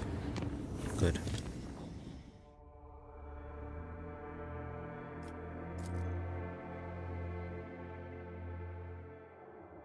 We need more vets like that. Oh, that's Falstone. Falstone is fine.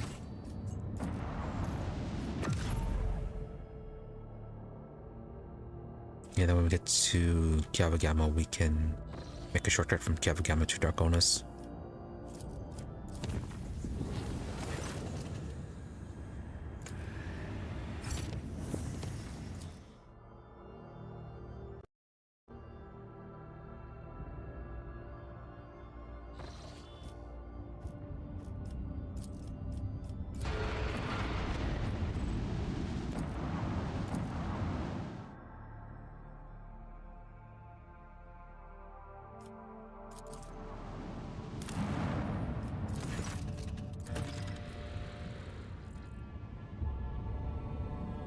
Yeah, send a team to explore. Entry escape turned to be blocked by a massive glass steel door. Then they were ambushed. Okay. Awareness succeeded. They interacted with lightning speed. They walked away from the vicious battle, not only victorious, but having captured one enemy commander. Alright, only one captive again.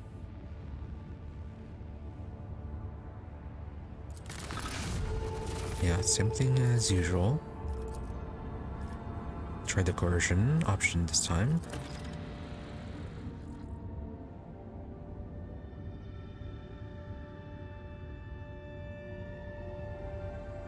No, same thing regardless.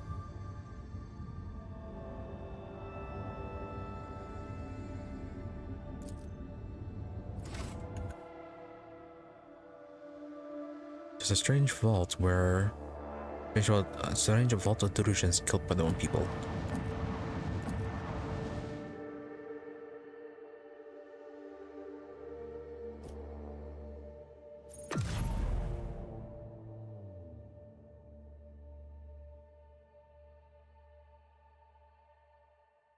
Anyways, I think that has this resolved. Yes, it does. And the Euphrates too. That is story related, I believe.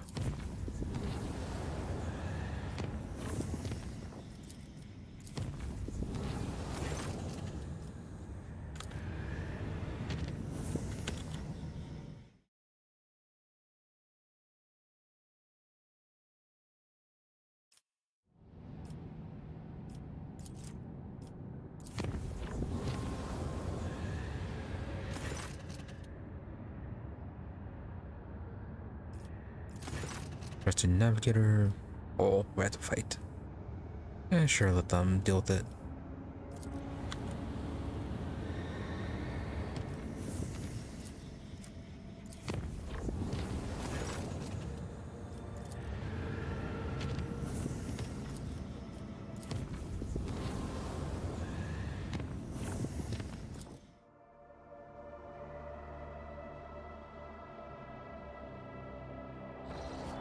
Now then, Gamma, once again, what is going on with you?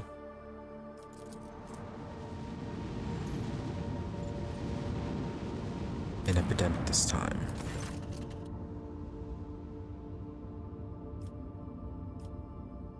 Oh, we don't have enough holy gifts. That's why we're not supposed to give them all away. The pathogen has paralyzed the colony. Travel is terrified, the planetary authorities are flummoxed. Reveal the colony with holy sacraments that will protect the faithful. Quarantine or burn. Lose some promethium, that's fine.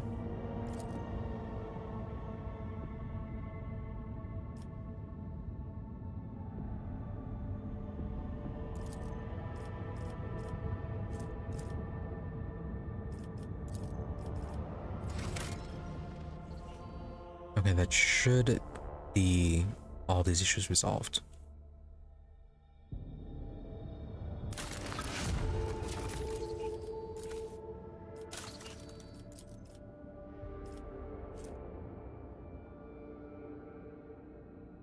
Yeah, oh, just a little bit short for this one, Falstone.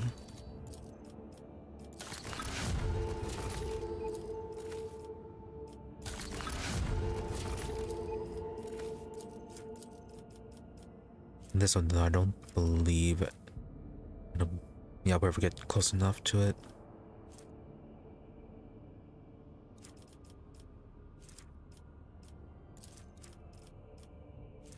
Probably just go for the Palace of the Outcasts.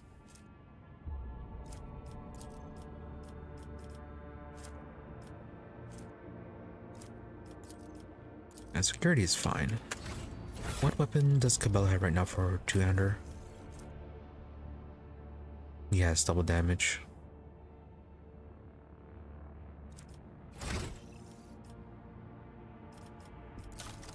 So I want to see something here.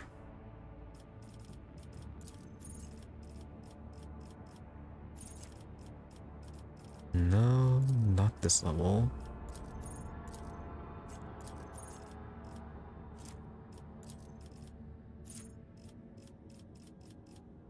Yes. What if you leveled before she can maybe get the Dokari proficiency?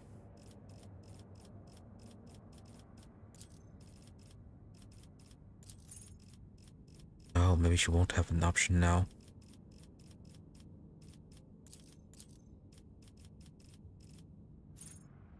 There it is, common talents.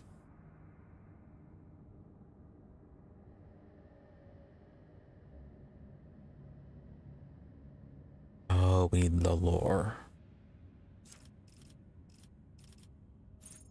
Yeah, we need to get this one. Base skill, Lord Xenos.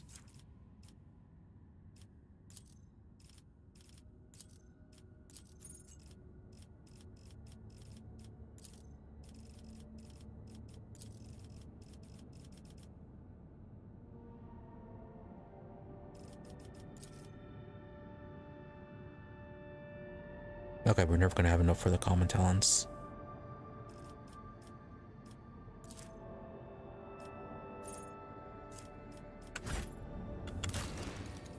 Then there's no point. Yeah, if we want to get her a better two-hander, it has to be this one. Unless we pick up something during a mission.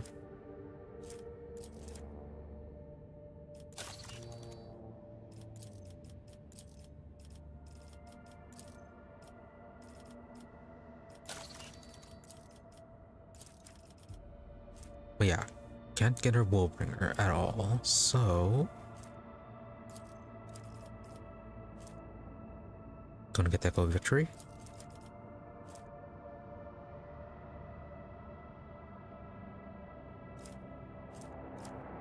Oh, efficiency up and security up. Do we need that? No.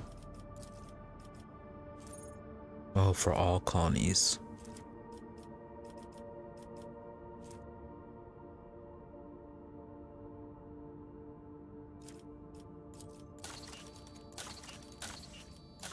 But everyone has max out efficiency and security.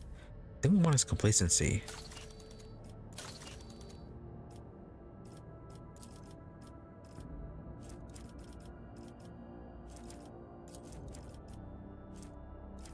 Let's go to nip this then. More profit and the echoes of victory.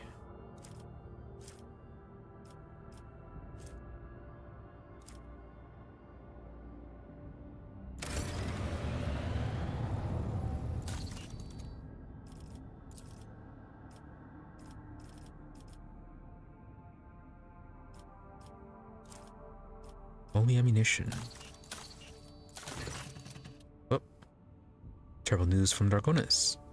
Legion servers have discovered an abscess of treachery on your capital world. Yet again, one that has grown far too large and could rupture at any moment. Informers report that the group known as the Foreman clan is actually a cover for a horrendous cult of genetic aberrations, who currently have their people in every echelon of the hive. They are traitors to the purity of humanity, traitors to the creed, rebels, and heretics. Apparently, their unholy sermons speak of the three sorrowful phalanges of a finger pointing the way to retribution and unity. Oh, Gene Stealer cult. What exactly did my people find out? Well, tenacious clerk from the Administratum questioned the authenticity of the reports coming from the ruins of Scipione 84249. They personally observed the debris removal and entered the lower levels of the fallen hive. They discovered signs that proved Scipione had been infected by the gene plague. Thousands of corpses of the extra-armed abominations had been buried in a mass grave. They also found the remains of Achilles Scalender's people. It seemed that they had no signs of corruption, and the traitors, aiming to cover up the crimes, buried the misdeeds under the ruins of the hive. On the way back, the clerk's transport was destroyed, but it miraculously managed to survive. Now the heretics think that they have covered the tracks once more, and so they continue their plots oblivious and unprepared for our attack.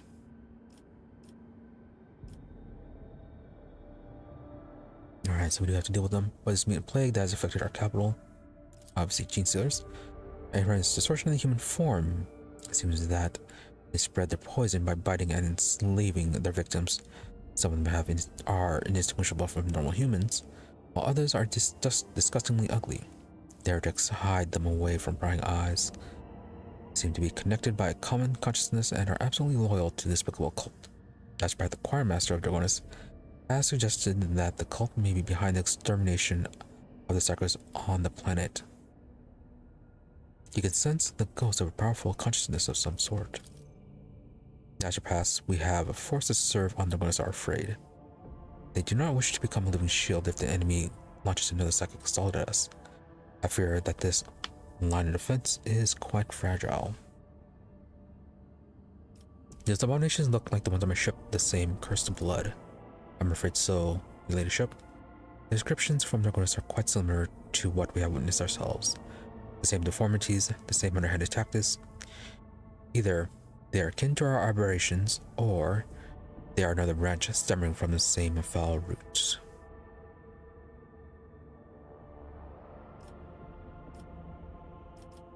The former clan is a cover for this disgusting cult. Indeed, the problem began by recruiting workers. It is easy to blend with the laboring riffraff posing as a union of technomats. They were able to conceal their secret operations and infiltration into the upper echelons of power. Each new crisis allowed them to gain more of our trust and resources. And most despicable of all is that they have perverted our faith. They revere the God Emperor in the form of a four-armed monstrosity. Their prayers are full of hatred towards those in power and promises of reckoning when their dreadful deity will come and equate them with their oppressors. With us, that is, many fools and troublemakers have fallen to their lies. Praise be, it was wise not to let them into the hives on pain of death. Scurrying through the wastelands, they could only recruit the vandals dwelling there, and very few of the cult cells managed to form inside the hive themselves. Oh wow, very lucky with that.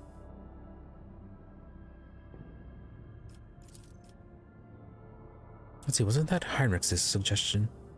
Suppression of the minor cults dealt them a harsh blow.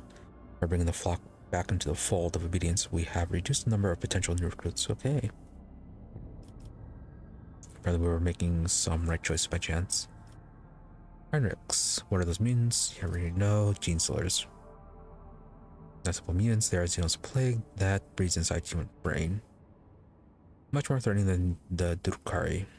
If they are Dragonas, then they will try to overtake the entire planet sooner or later. You're the messengers of the Great Devourer.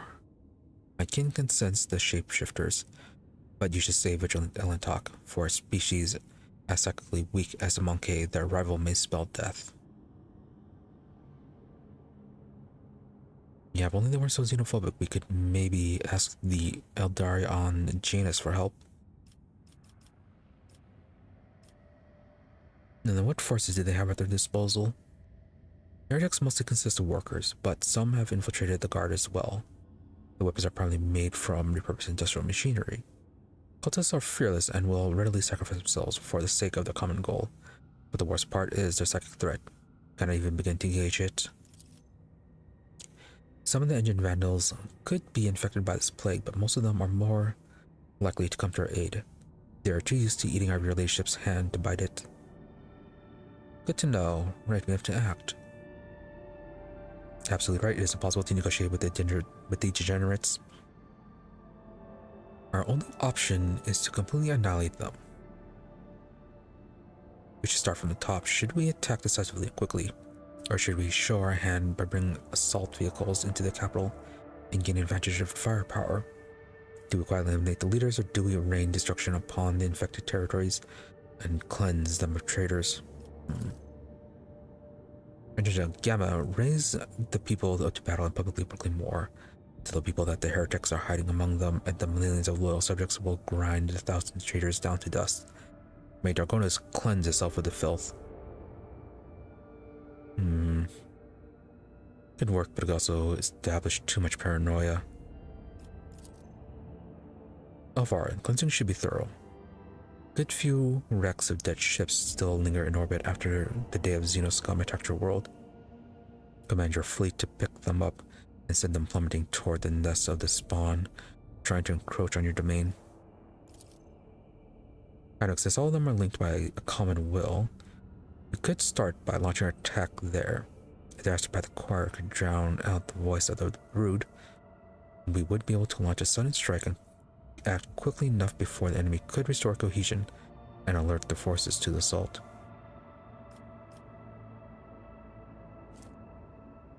Alright, so go Argenta's choice. Announce to the people that we have an enemy in our midst. They should come to the aid of the forces who will be attacking in full force.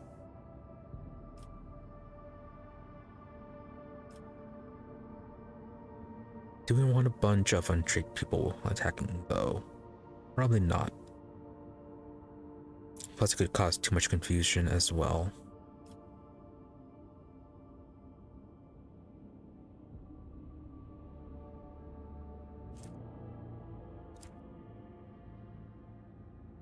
And a psychic attack. It's only 55% chance, though.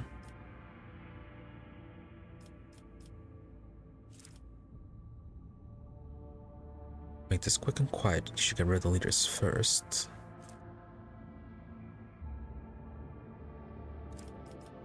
Or Ulfar's plan.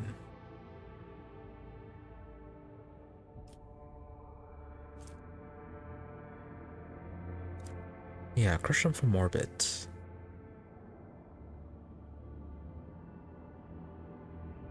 If you try to make it quick and quiet, that's definitely not going to work because of the parent hive mind.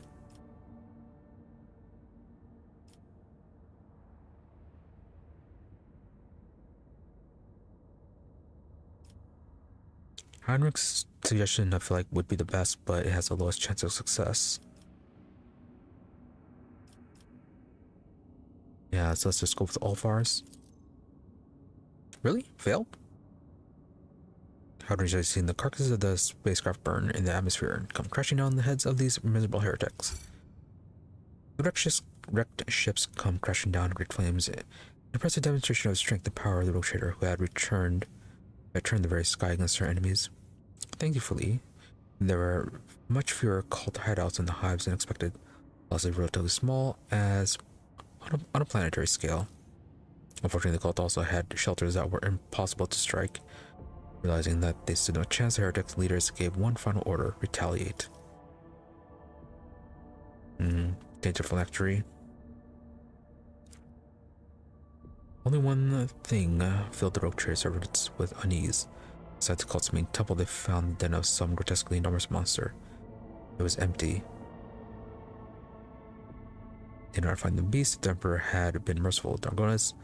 The monster would surely have perished in the fires that had engulfed the hives during that cycle.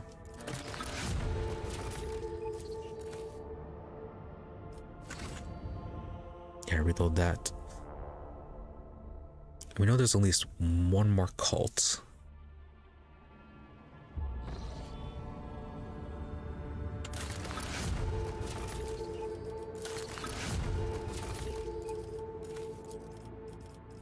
Yeah, with the... What should I go with? Librarian?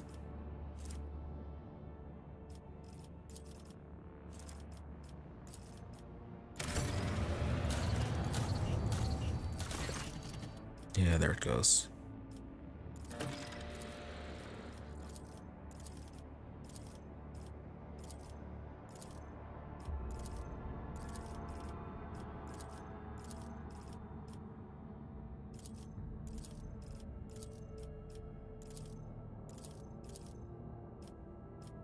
Can I try this again, see if it works? Alright, success this time. Alright, something about turning the skies against the enemy.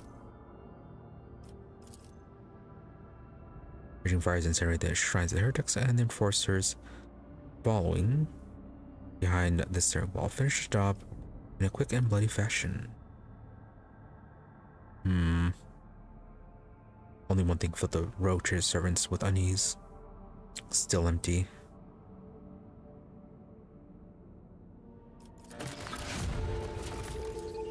Still in the tainted phylactery.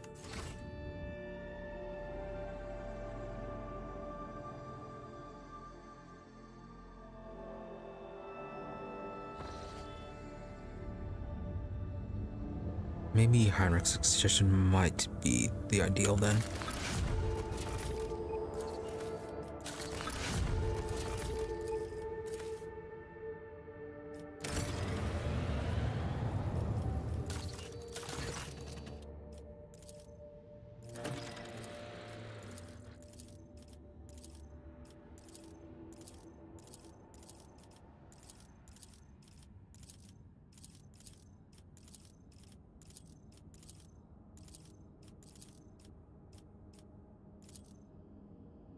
I was in the Inquisition directives developed specially for this scenario to Dragonas.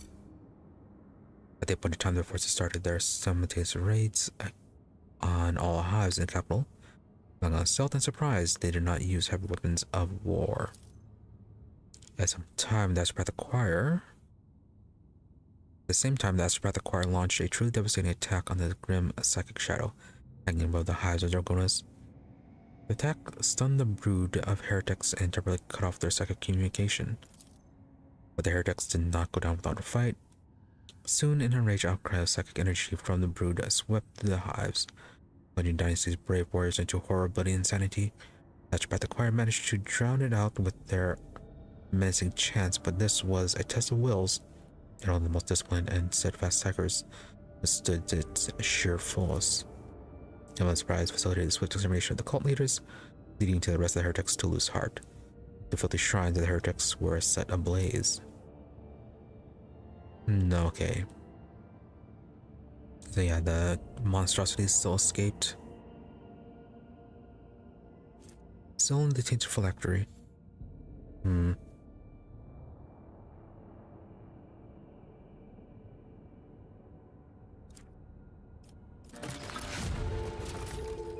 Alright, doesn't seem like we have much to do with that then. And so I'll just give me the same result.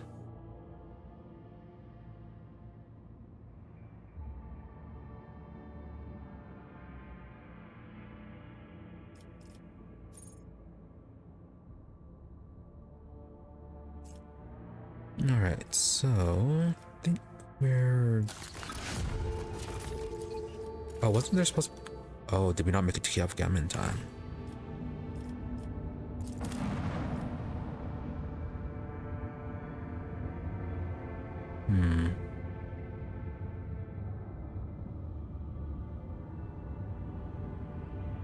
Yeah, it's supposed to be...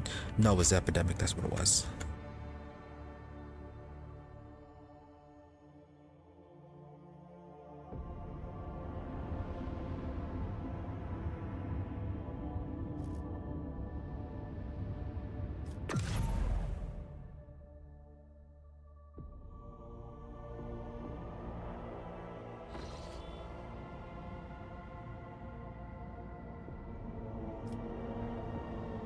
Alright, so anything else?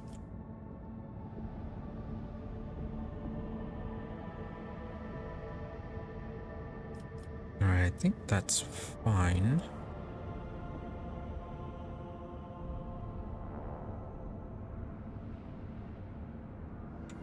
Yeah, just a football station.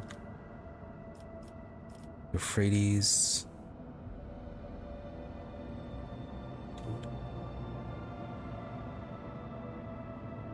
Yeah, let's go ahead and get that shortcut then to...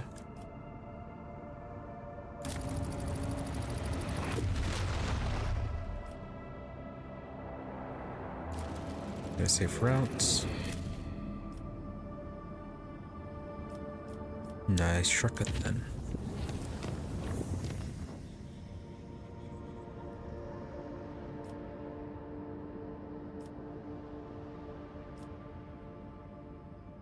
I was gonna get another shortcut up to Vipos, but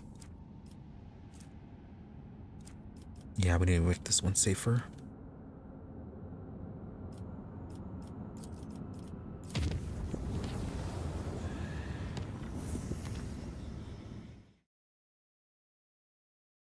Oh yeah, about the 3 phalanges. Okay, we only found 2 of them.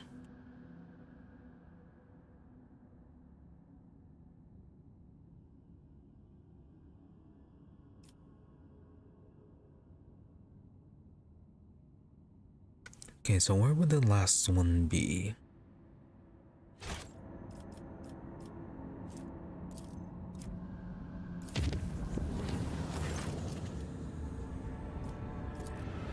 I thought there'd be one on Vibos, but I haven't seen anything pop up with them.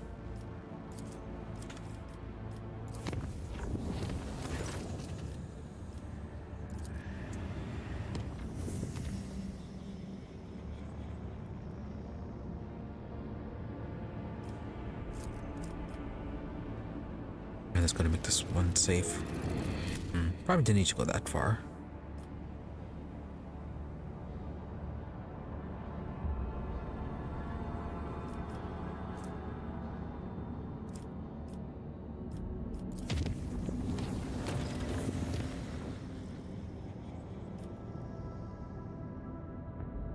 Really?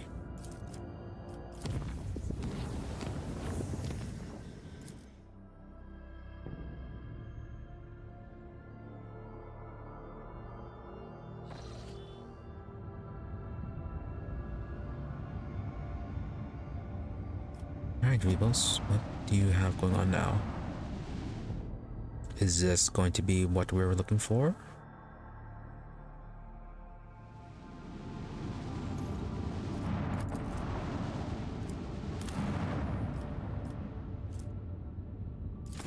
Rich spoils. The Void's ketchup has arrived in the colony's orbit, having returned from a long expedition. The hold is filled with trophies, and the Prometheum tanks are nearly empty. Soon, sell fuel to them in exchange for 3 profit factor. Either trophies, Xenotech +3. Do we need that? We're at 11 right now. Offer them double titles in exchange for the trophies. Let's see.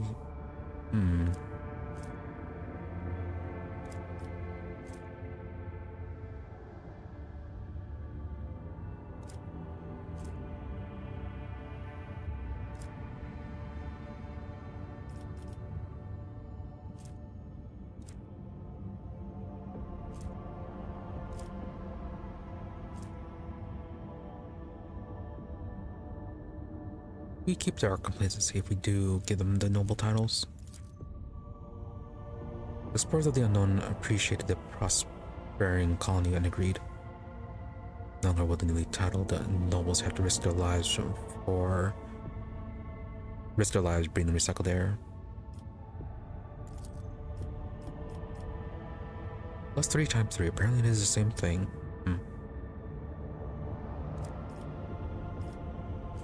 But yeah, it doesn't affect our complacency. That's good.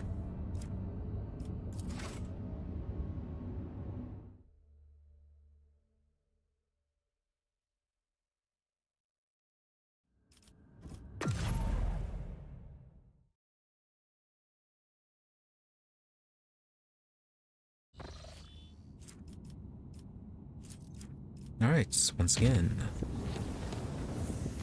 Guard of Hell's Calamity.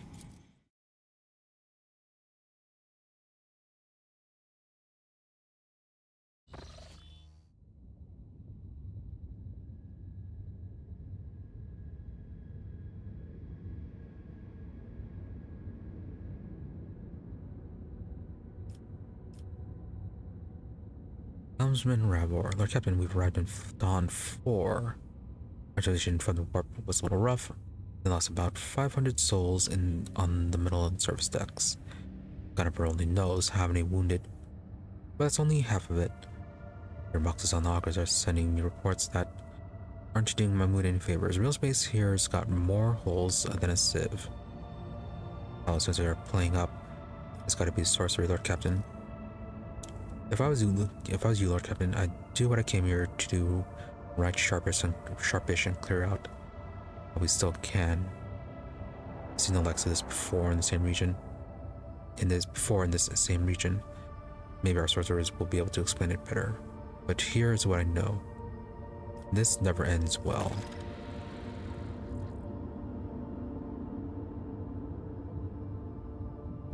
Alright.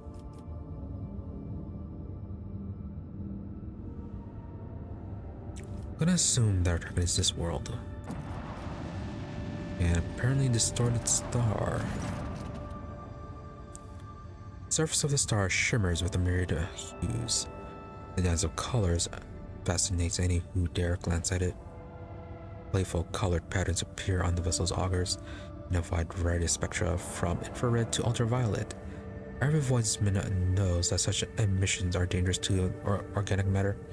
And Master Helmsman never asks the crew to resist the desire to admire the star. None of them manage to follow this advice, and some crew members suffer from nausea and headaches. Leave the view from the captain's bridge as is, or the shutters of the bridge's panoramic window closed.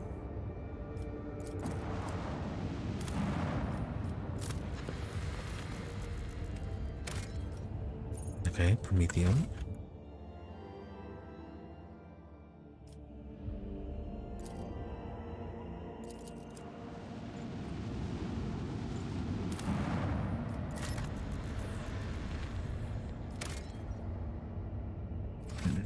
Would have been nice for some phlogiston.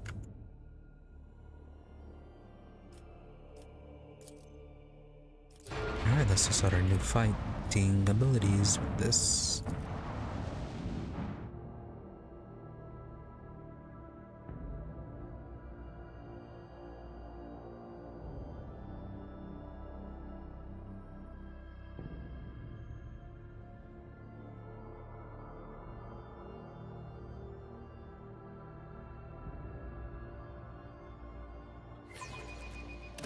The stars will judge you.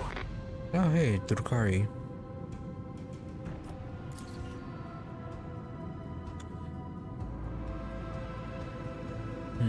Alright.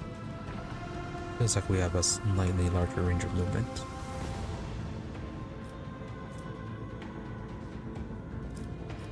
can't use any of our targeting abilities.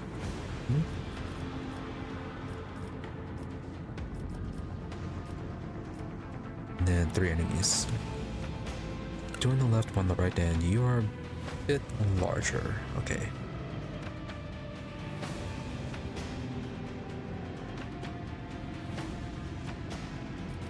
Alright, we'll go ahead and over and deal with these guys first. The destination is known.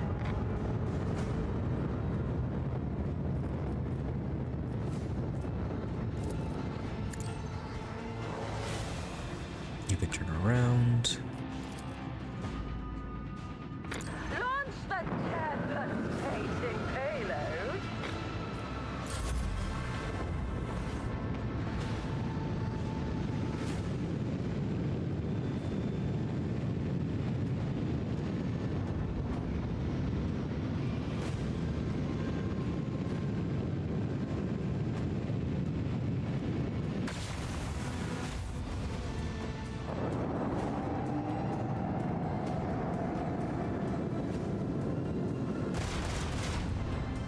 You are a bit in the way.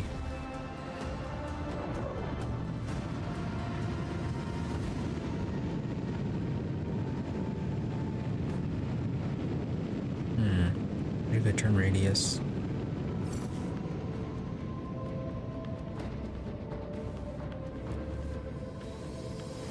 Alright, we'll focus our attacks on this one here.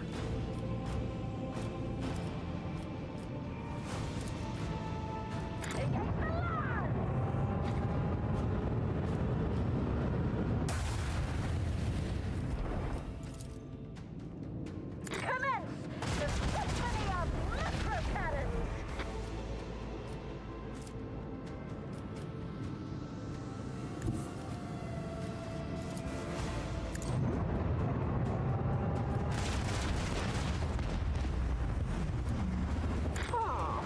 But the macro cannon did twist his soul.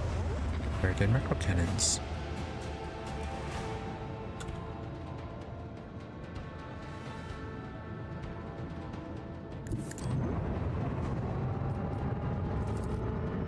Commence torpedo launch.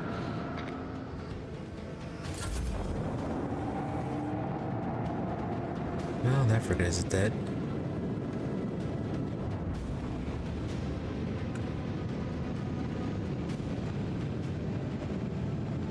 Yeah, it really doesn't seem like he has a lot of movement.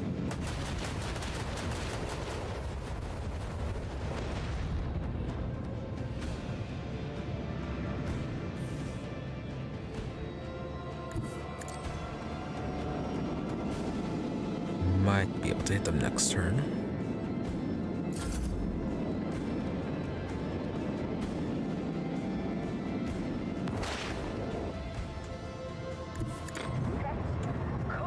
Alright, that works. But really doesn't do a whole lot of damage. Oh, I thought that was torpedoes.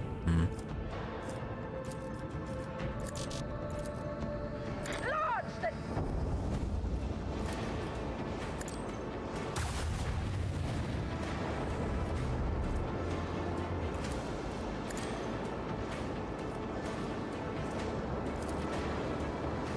commence the symphony of macro cannons.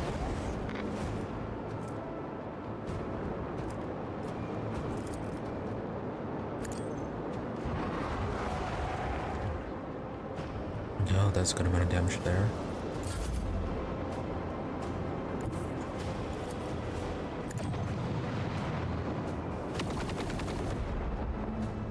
Cool, and they're on fire. I think they'll explode next turn.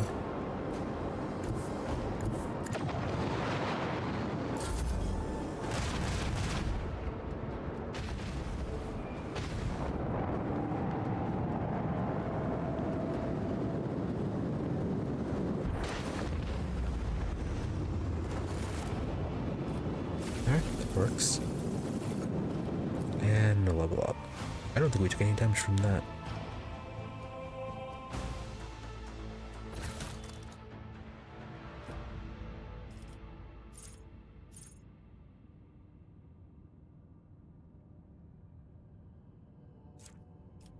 Improved armor for torpedoes and void crafts.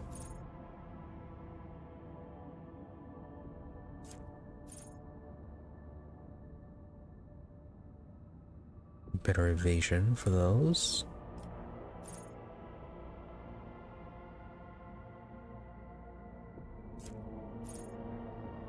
%20 chance for cooldown reduction. Go for the 50%.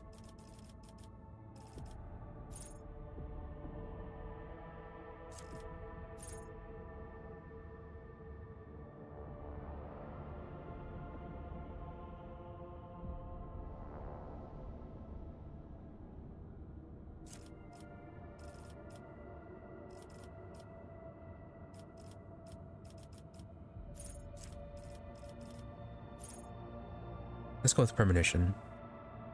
Get that boost in evasion.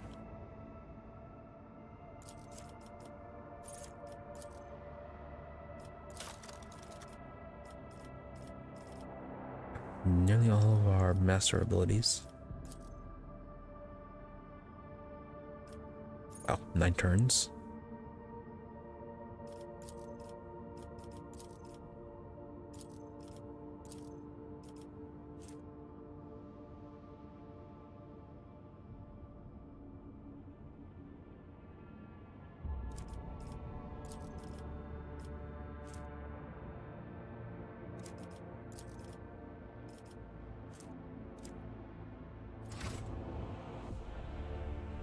Yeah, we didn't take any damage. Good.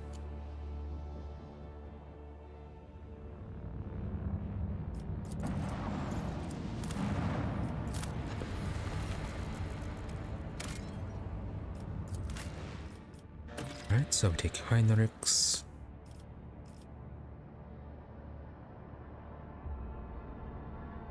Yeah, that would be good. Though, considering that... yeah, it's gonna be a whole bunch of Inquisition related people. Maybe leave behind the Xenos.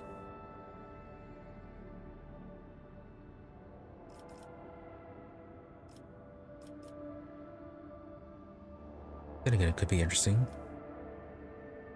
Yeah, maybe we'll just stick with this party. No, we need some tech capabilities.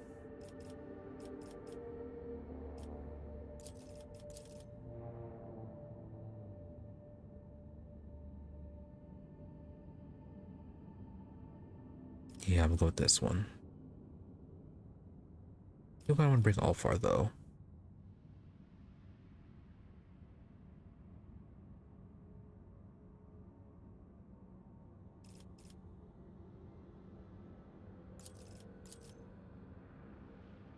Yeah, I'm gonna bring Alfar. See how well he works out.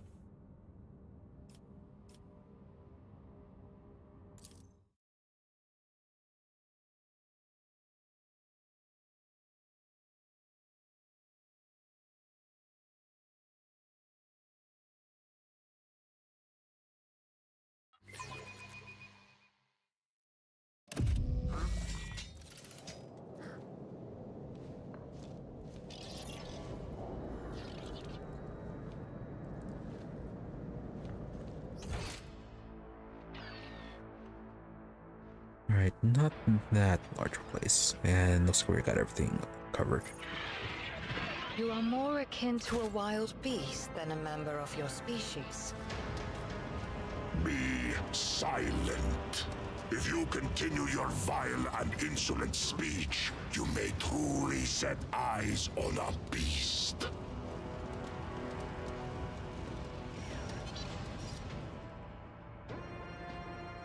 Yeah, Aerolith still needs to know how to properly make friends. I think the nicest thing she said to anyone aside from the rogue trader was towards Adira, trying to offer her an alternative to that homunculus device, even if it wouldn't have led to anywhere.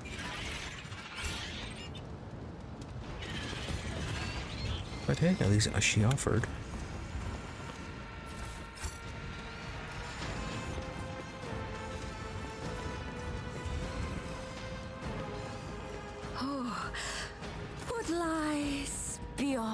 overseer, the sentry rubs her eyes and gawps at you.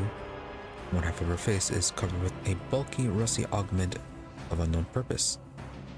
You came to rescue us. Praise the God Emperor, it reached you. Sorcerer's message reached others like him. May he rest in peace. We are most honored by your presence. Please come forward quickly out of the darkness. The woman hurriedly checks a nearby lumina, her hand visibly shaking. Those creatures come from the dark, you see, but not for much longer. Not for much longer, and now you're here. The Mistress Liptonheart has already found a way to help us. We should rock Kibellah. Heinrix dourly listens to the sentry's speech. He takes a few steps forward and instantly peers at her face as the woman herself freezes in fear. Then Heinrix scowls and cuts a glance at you. We need to hurry. Examine? Failed. The woman lurches backward under your scrutiny. Her eyes are red and swollen, and there are dark circles under them, suggesting a long run of sleepless nights. Now, considering Heinrix's reaction and the whole warp check, probably chaos corruption. Or warp mutations.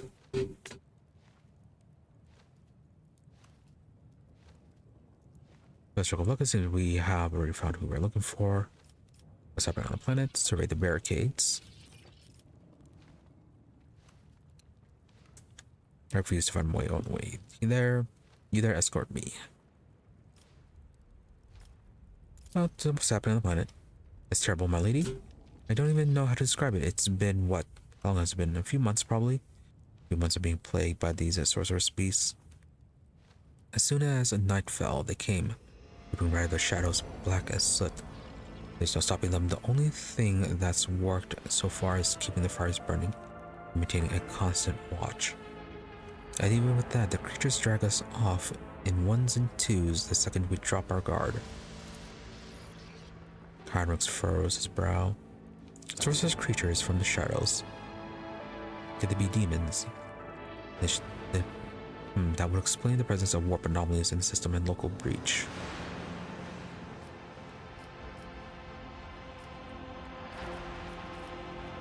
At the barricade, they don't appear to be very sturdy. Please, my lady, do you think we are trained guardsmen? We are from the expedition convoy. We lived here for generations. Up to now, the God Emperor has guarded us from misfortune, but now we have to fight. The survivors have all gathered in the tunnel. We've handed out what weapons we have, but how is that supposed to help us against these butchers? And we don't always know how to use our weapons. Okay, so they're doing the best they can. So, expedition.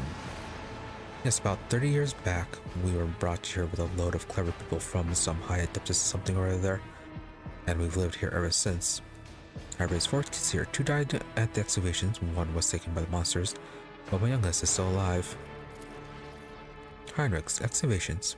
Perhaps expedition, or rather, its objectives, were what Emilinia was interested in. Of course, the easiest option would be to ask her directly.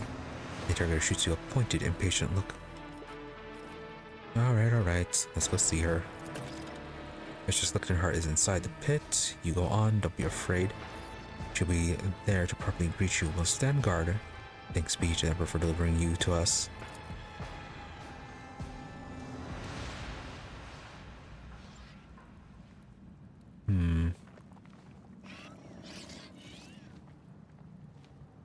Tempted to go swap out Cassia for Kibellah.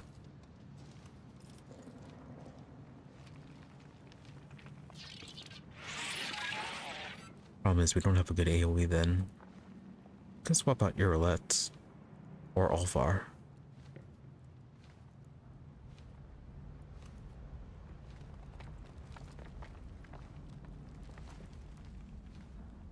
But yeah, we just before saying what the shadows are. Nah, we'll stick with this. Before we proceed, I'll be right back.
Alright, continue this.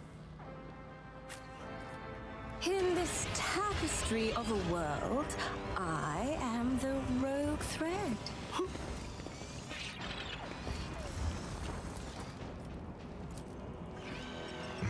And this is why you have Pascal.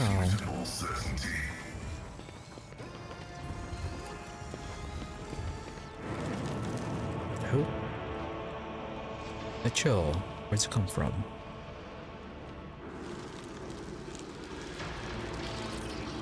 The creatures are coming, weapons ready, and God ever preserve us.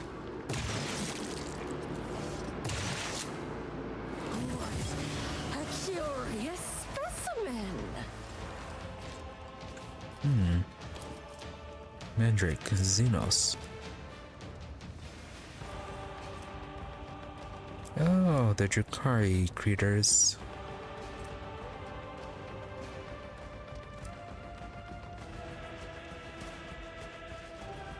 Probably.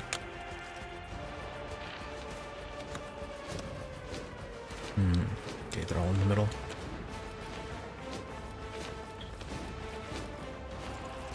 They are so gonna die. Oh, we've been ambushed. Nothing we can do.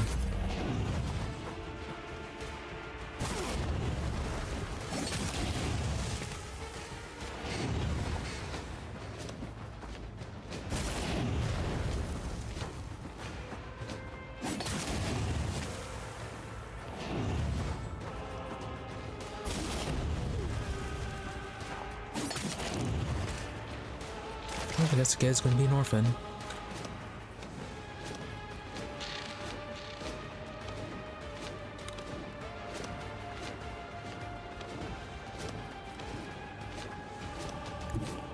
Swift and silent. Gamma is third, okay.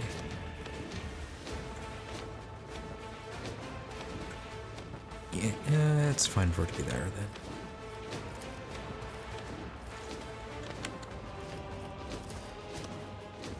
Oh, we can't shoot that one, can we? That's just gonna kill her.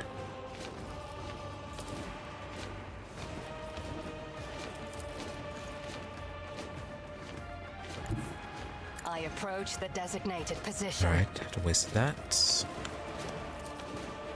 This tedium is beneath me.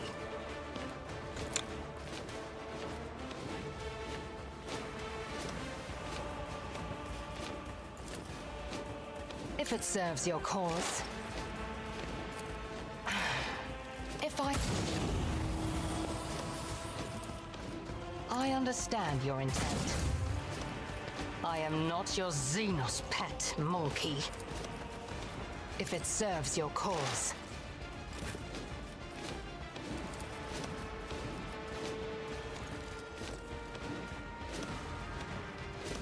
I'm not accustomed to being ordered around.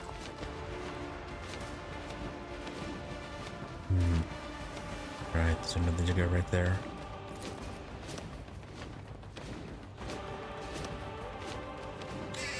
Do they have ranged weapons or melee? Oh, they have melee. You have range.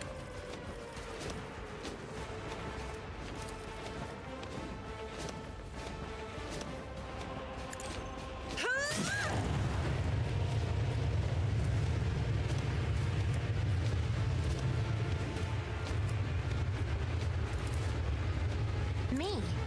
If you insist, Lord Captain. Yes, we're gonna pull them into here.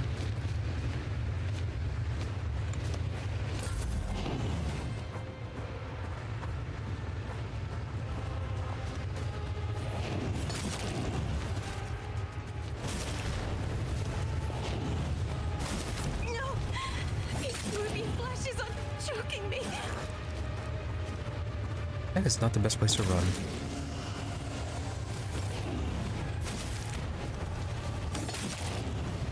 And then let's go after Cassia.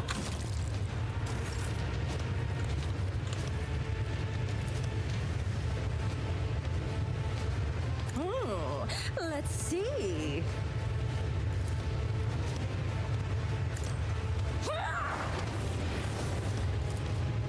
Schemes within schemes.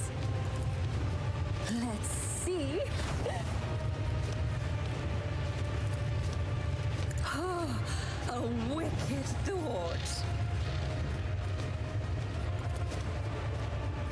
Can we heal you? Yes. What if?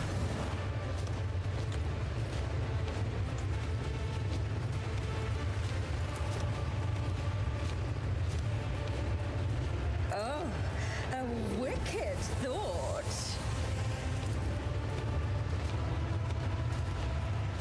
Oh, you're on fire. Ah! Another one is shattered.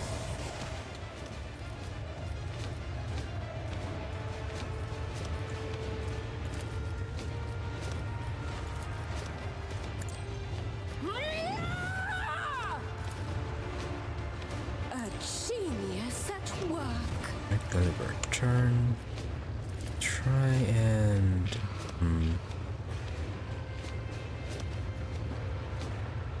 Yeah, If I let's see if may. we can pull these guys.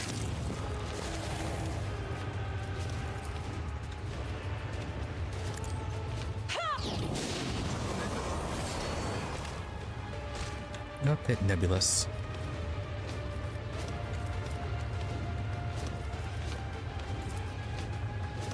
I am a navigator. As duty demands.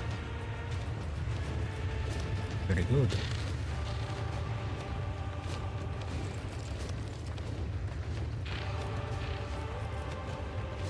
How far? Probably have him go after this one.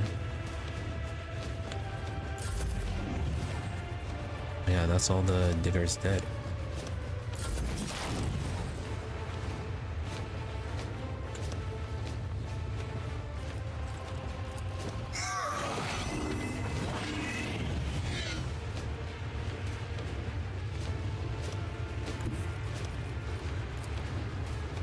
The order is contrary to dogmatic protocols.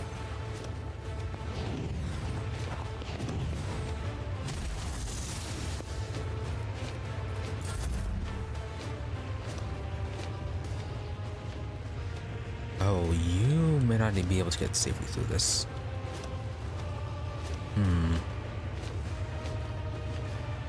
No, you might. Yeah, you're gonna get affected by that. The fame-hungry come. Cubs play. None can do this better than a warrior of the All-Father.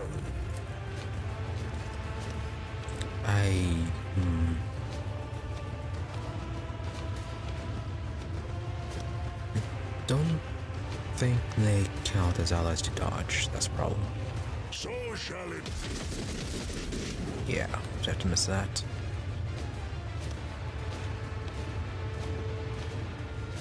Nope, hopefully you don't get stunned. Of cowardice. Alright, well you're on fire now.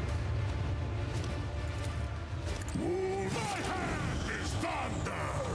My strike is roof. Try to die with grace at least.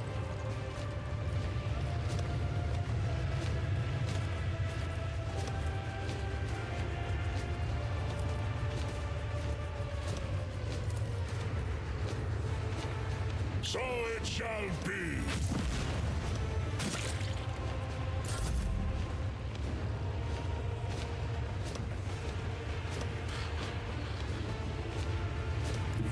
I need a foothold.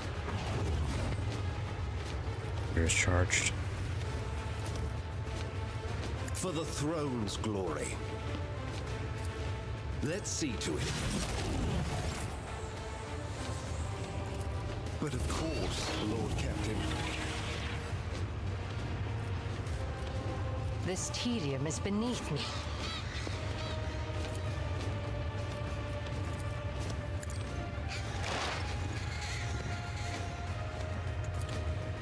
If it serves your cause, ancestors guide me!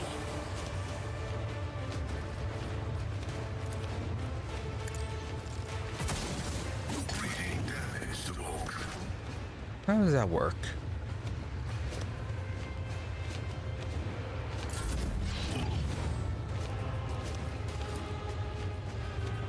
I'm not accustomed to being ordered around.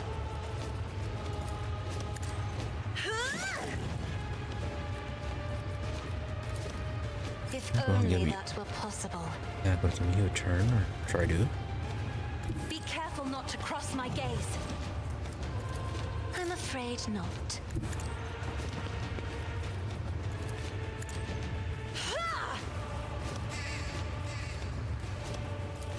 Cubs, I have become the All-Father's worthy instrument.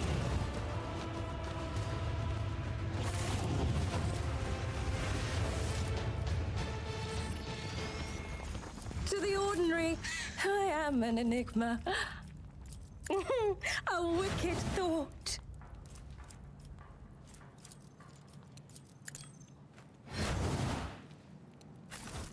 They will see. Oh, yes, they all will see. No commentary?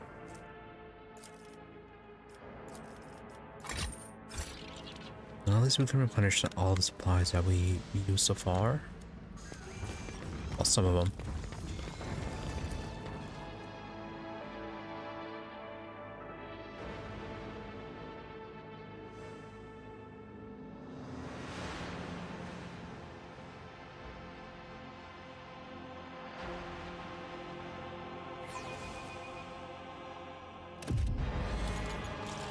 And this was about the point where it bugged out.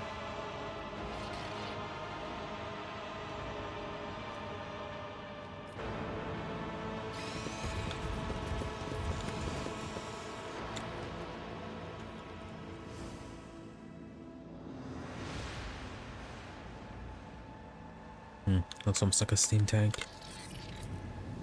A space wolf never fails in their duty.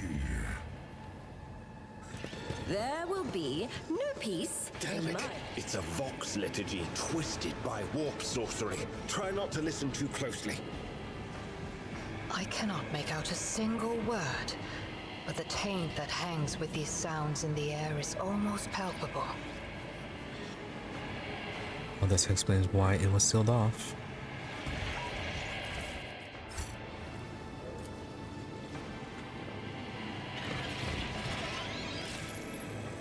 This also would be unremarkable if it not for the uncanny sounds streaming from its built-in speakers.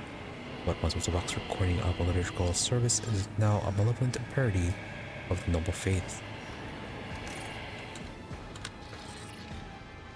Curiosity sings in my veins. Right, Chaos and Drukhari. Nice combo.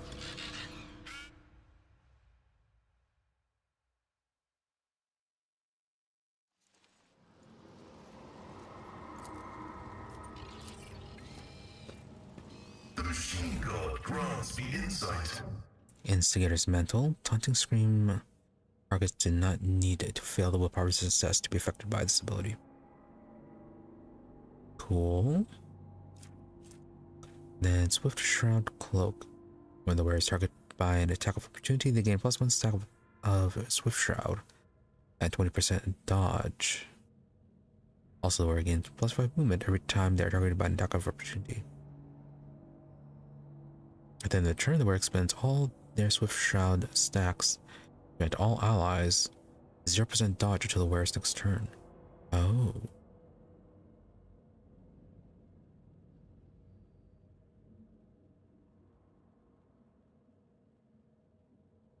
Doesn't say that there's a limit to the movement increase. Yeah, if you have a bunch of enemies close together, you can just run around them and build up stacks. Interesting. Feels like it'd be horribly broken to make incredibly dodgy characters for at least one round.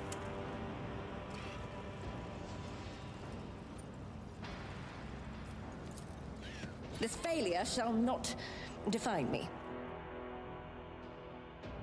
No, but it'll haunt you forever.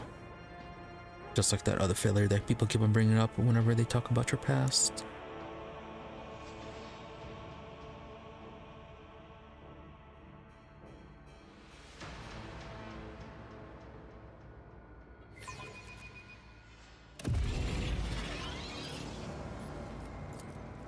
Oh, failure is a bitter taste.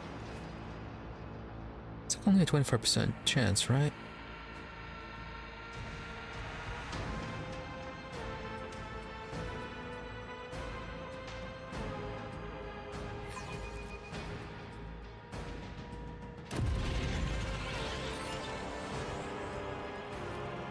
Yeah, 25%. We have everyone selected, correct? This failure shall not define me.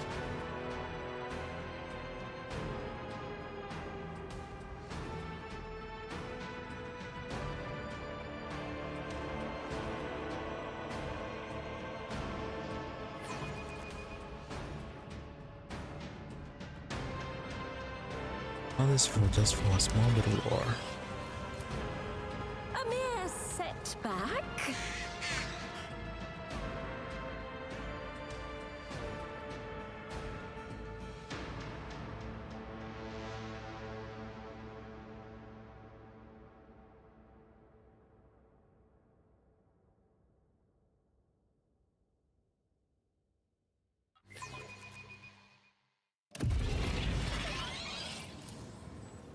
This failure shall not define Alright, one more me. try.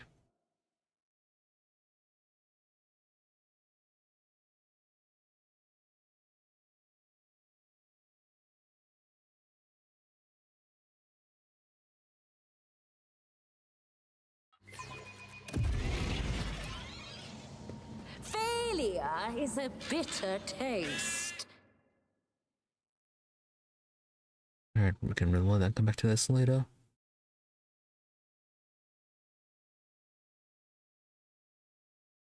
Whoa. It is a warp check, correct? Might have something to boost those.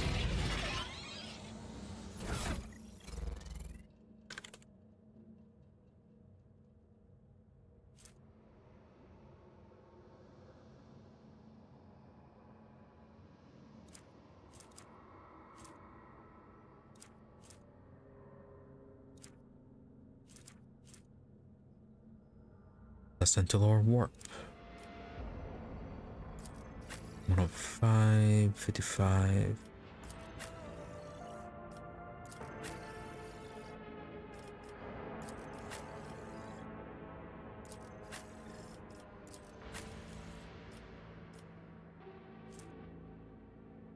Plus 20. Plus 10, plus 20, okay.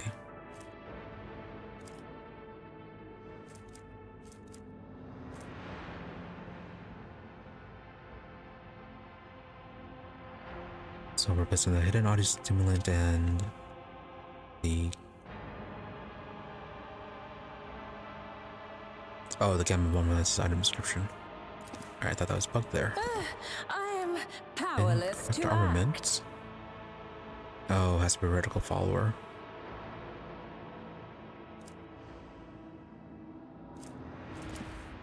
Fine. Auto stimulant.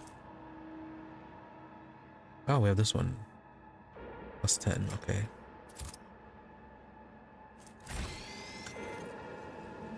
Really? Just for 30%? Genius triumphs.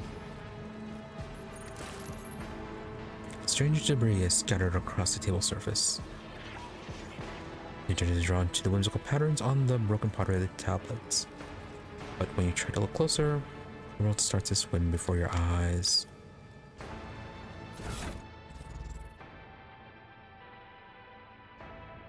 And that was apparently all that was.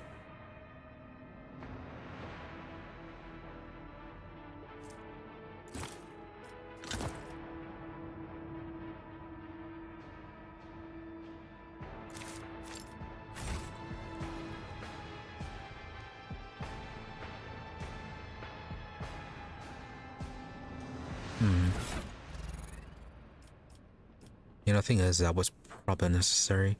Yeah, it was only a 5 increase overall.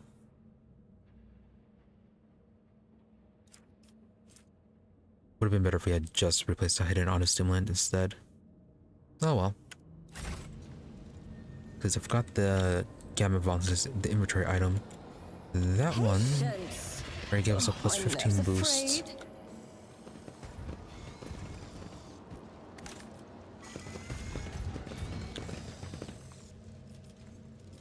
So we just got lucky with that.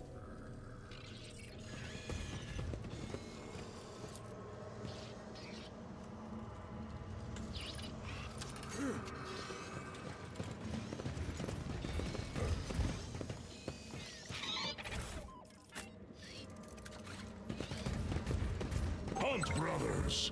Take heed!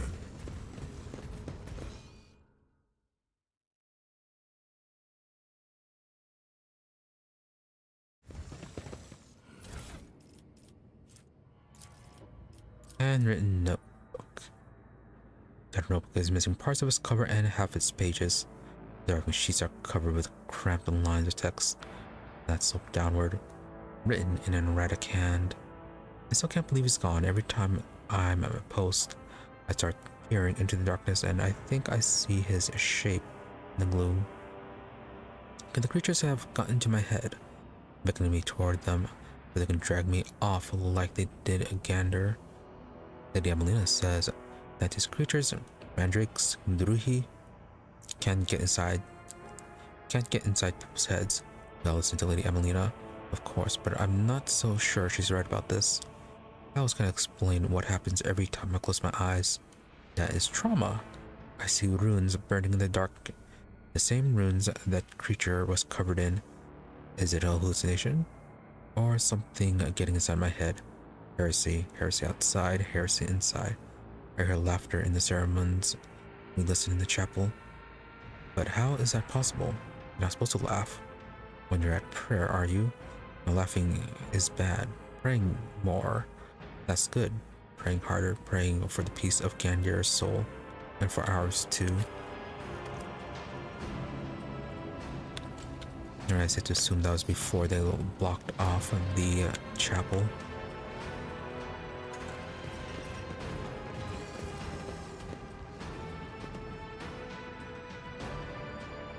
Okay, now to see if we can proceed with this quest or if it'll bug out yet again.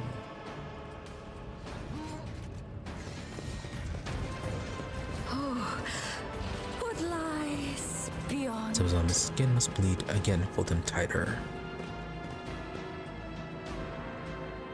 God Emperor help me. Amelina, the stooped figure draws back the hood of the grimy robe, revealing the emaciated face of a woman. Her skin is stretched taut over her skull and sickeningly protruding augmentations. Her cheek is marred with several open wounds. She looks at you with a feverish gleam in her eyes. The visual description matches interrogator Van Calix. The sage blinks several times and her hand twitches. You made it here after all. And alas, you do not have a portrait. Heinrix, his usual mask of stoicism has melted away without a trace. He stares around him in undisguised dismay. Amelina, what is this? You're performing the archenemy's ritual. But no, stop right now. Not another move unless I tell you. Amelina, the sage, draws herself upright, as far as her crooked spine will allow, and flicks several switches on her facial augments. Then she turns to you, ignoring Heinrich's words completely. What have you brought with you, interrogator Van Calix? Clearance level? Gamma Von Valensis, Rogue Trader, and the God Emperor is anointed. Name is Gamma Von Valensis. I agree to help you at Heinrich's request. When you're not here, you introduce yourself, so I see no need to offer my name first.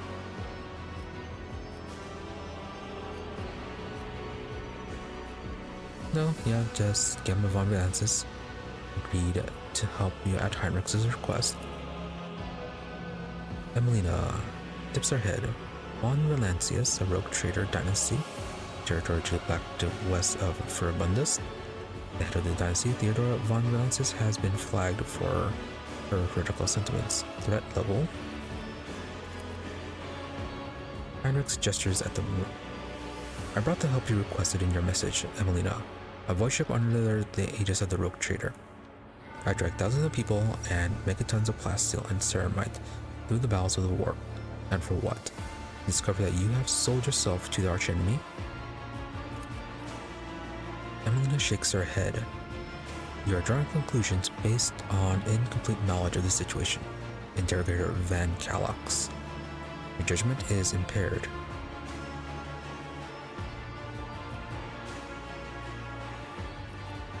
Yeah, why is she addressing you in a strange manner? Heinrix, I expect that Emelina has chosen to seal the memory block containing data of personal nature. She does this whenever she is concerned that someone might try to extract information about Calcazar's coterie from her.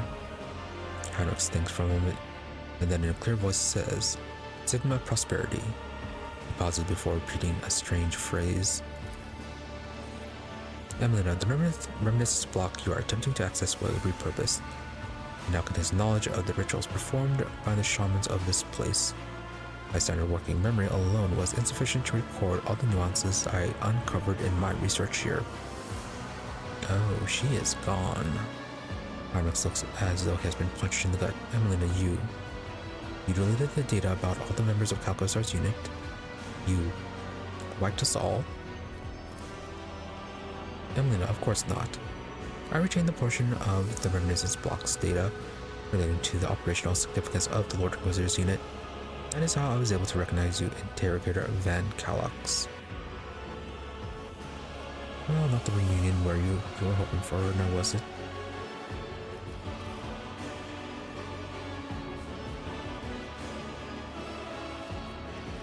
Yeah, about the chapel.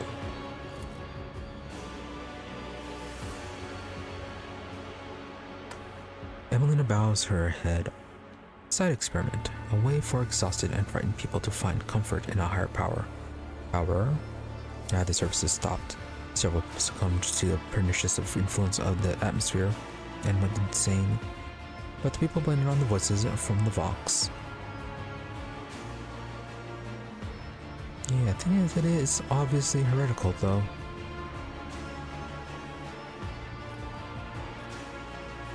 What is going on Phaeton 4? I came here on the supreme directive of the Lord Inquisitor. An Adeptus Historica mission was established on Phaeton 4 to study the origins of the civilization that once inhabited the planet. The world was once settled by humans. The mission aimed to discover which colony ship they came from and why they disappeared. The traces of the ancient culture uncovered in layers of soil suggested the existence of a primitive solar face among the dark inhabitants of this world. Let me know something's going on with the star. Faces that are strikingly similar to the world of worship of the archenemy. The surviving scrolls indicate that shamans use the gift of chaos to protect their people, to secure this harvest, to imbue the warriors with strength and vitality, and that this culture persisted for thousands of years. Okay, so somebody using the chaos energy for maybe prosperity? I was cataloging data when the attacks began at one of the remote outposts. I immediately recognized the enemy by their tactics, Drukari. They chose an unremarkable defenseless world where the night lasts half of the year. By the time 5 outposts had been swallowed by the darkness, the last astral path had been torn to pieces and many calls for help sent to Calcazar's unit had gone unanswered. I realized that no one was going to save these people or this knowledge, and so I put knowledge to use for the good of humanity. Sounds reasonable? That is total insanity. That explains what we saw on our way here. Heinrix makes sense of this for me. I'm going mad, or is your colleague engaging in a flagrant heresy here?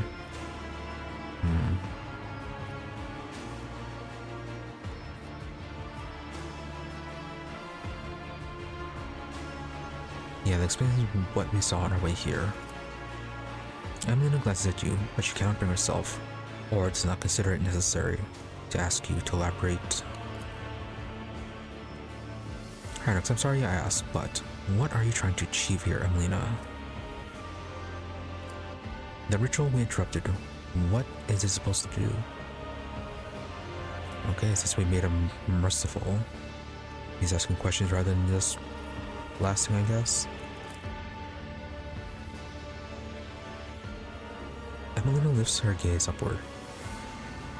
It will rid this world of its half-year-long night and the mandrakes of their total advantage over us.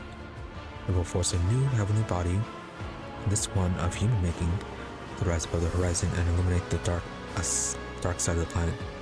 If the ritual works, I will have mastered the secret of forging a new sun.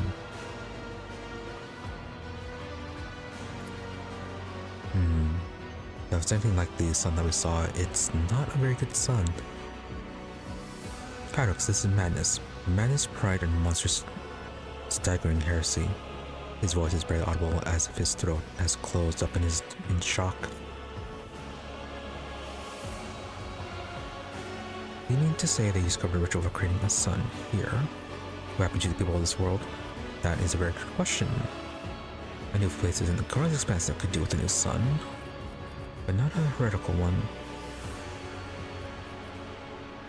Yeah, what happened to the people of this world? All the survivors here are in the tunnel. The rest are dead, or worse than dead. They are in the clutches of the monsters from Kibellah. Our last astropath died when his mind was invaded by a warp entity. We used his side trail to hunt him down. The rest of the people here have been blessed with the protection of those forces that I summoned to our aid. Oh, for a fine time to show your true colors, Inquisitor. Let's see if you will do what is right once again. Or once again prove that you consider yourself above the rules. Heinrix, Lord Ulfar, with all due respect to you and your chapter, keep your mouth shut. Your skepticism is the last thing I need right now. Emelina, who I have become, Interrogator Van Calax. I am what any agent of the Golden Throne is predestined to become if they are able to see through to the essence of things. I have, as a Puritan say, succumbed to the heresy of radicalization. However, in doing so, I am only following in the footsteps of our mentor. The only difference is that I have chosen the path of ablationists, while he chose the Xenos Hybris, forging an alliance with the cursed Drukhari. Really?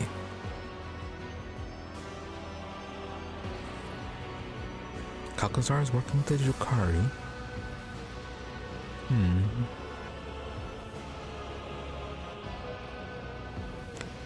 Heinrix, Emelina suppressed her urge to debate internal matters in the presence of the Rogue Trader. Additionally, I will not tolerate insults to the Inquisitor in my presence.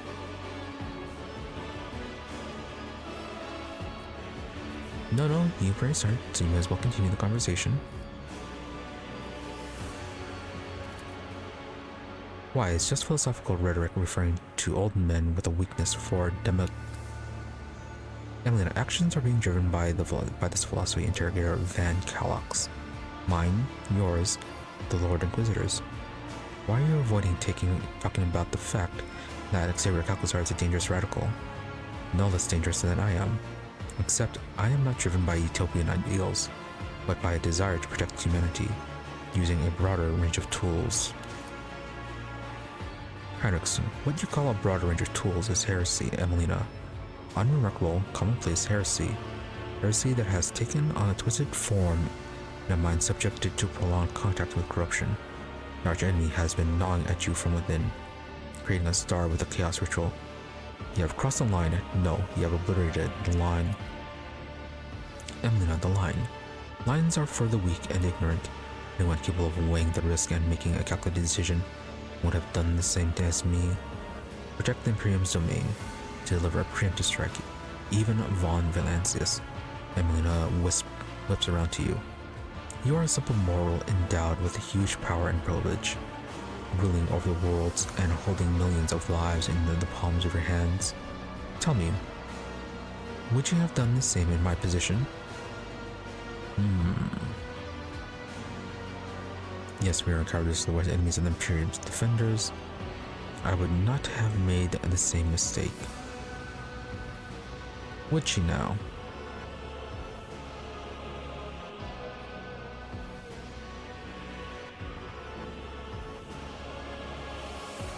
This feels like some very massive heresy, though. We've done minor heresies, but not massive heresies.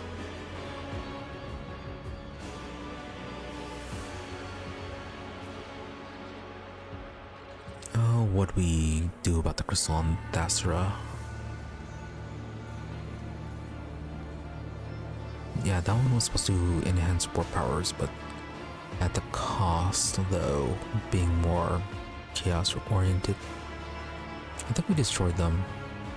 No, it's up to be researched to see if they could be used.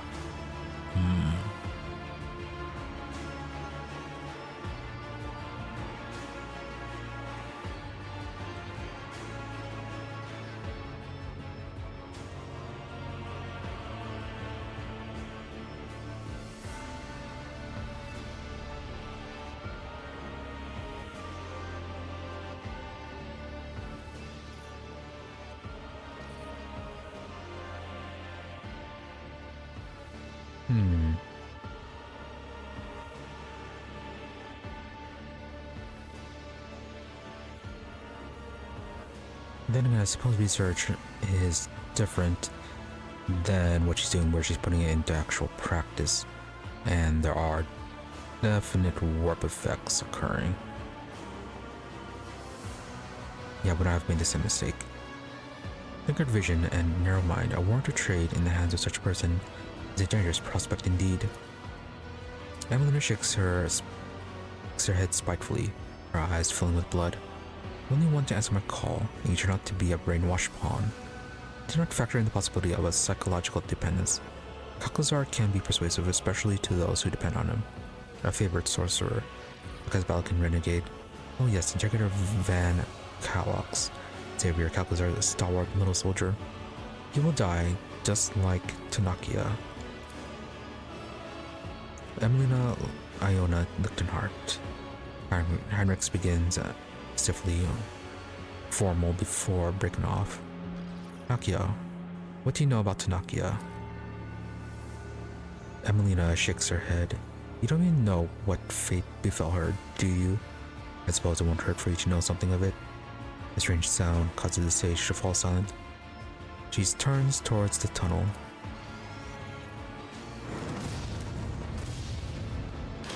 Lights are going out.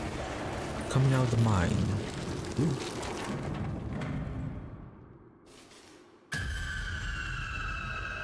Heinrix.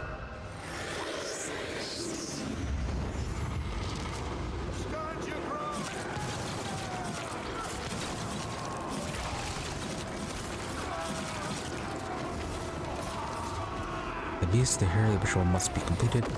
Preparation must not.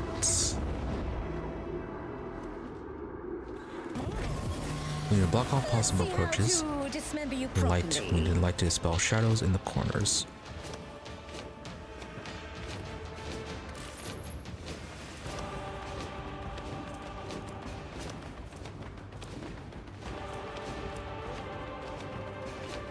Must not go to waste, certainly.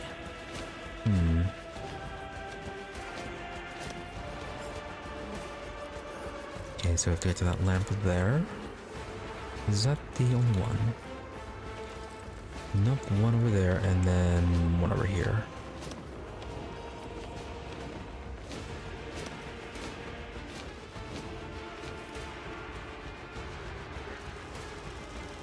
Alright, well, before we do this fight, let's see what happens if we agree with her.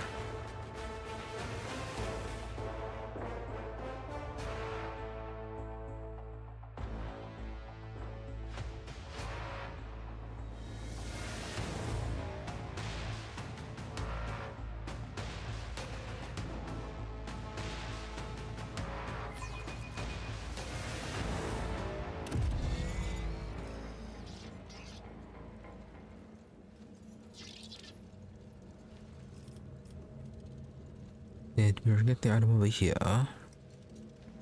Yeah, I think so. They will see. Oh yes, they all will see.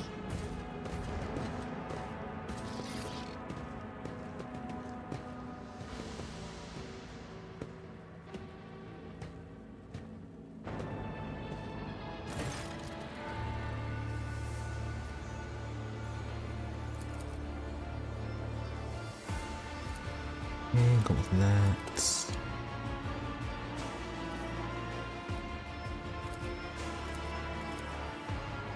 Now I forgot to ask her why she was dressing him like that.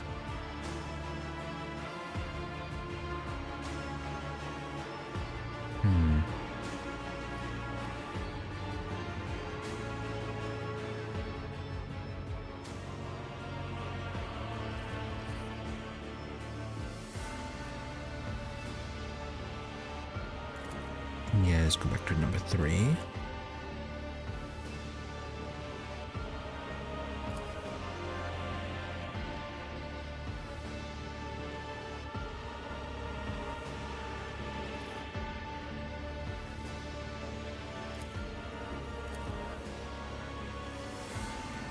Oh, there it goes.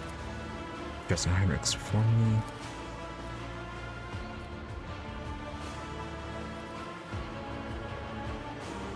About the chapel.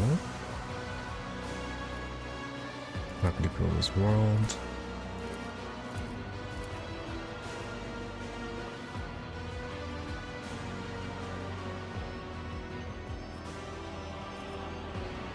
Try listening in silence this time. And on, what about the Xenohybris? They have names given to philosophical ideologies practiced by agents of the Golden Throne. They have nothing to do with the current I feel like they're a bit relevant.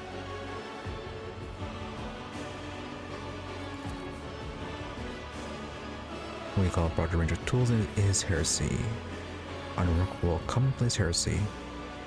Which means then, okay. Yes, fear and cowardice are the worst enemies of the Imperium's defenders. After everything you've endured, after everything you witnessed, you're agreeing with her. Heinrix falls silent and looks at Emelina. Doesn't matter. I want to allow the sorcery to happen. Okay. So he's a bit surprised and lots.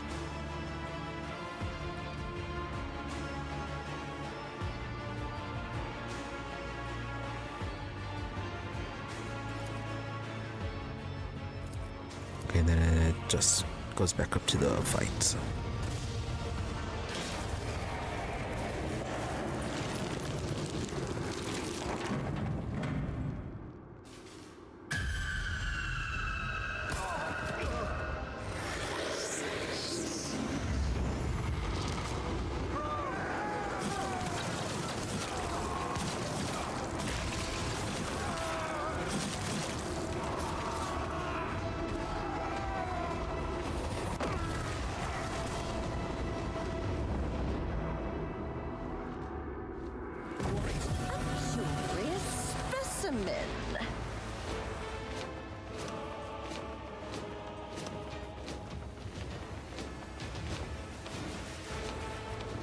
Alright, well, we got a bit of a better setup this time. Even though Gamut's going last.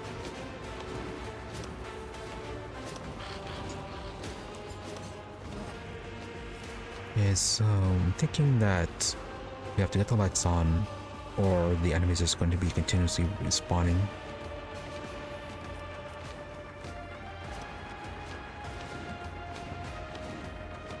Can't move that far.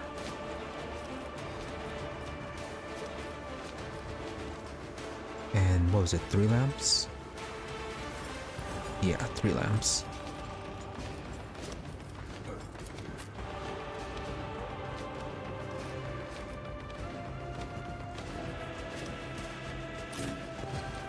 Alright, Cassia, we'll have you go down here, turn on this lamp.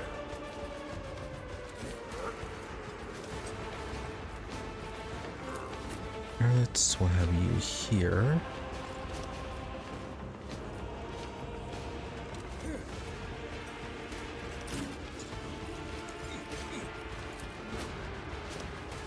Far can't get down that way. Alright, let's sort about you.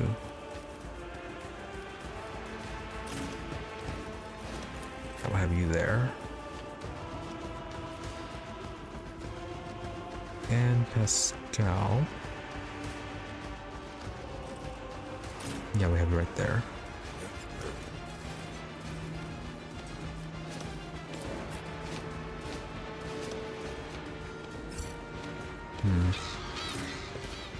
Yeah, I guess we'll stick you right there.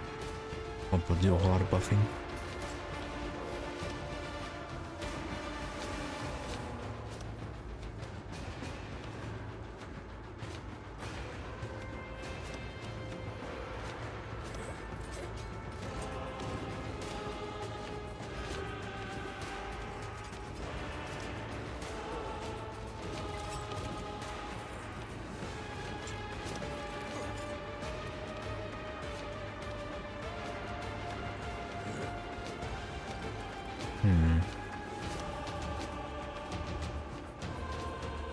anything else we need to do?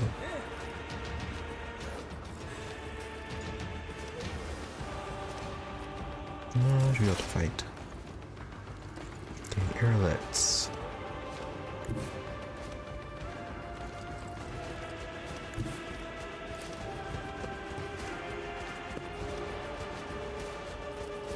Alright, dump is on.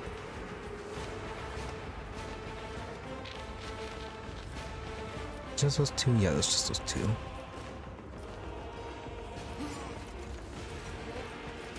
Oh.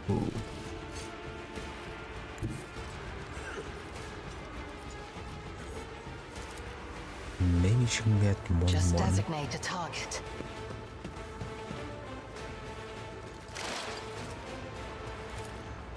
I am not your Xenos pet, monkey. I understand your intent.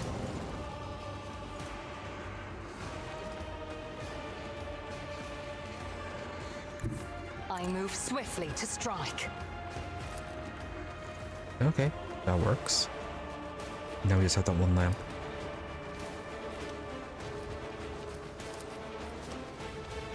This tedium is beneath. Yeah, she gets MP every single hit.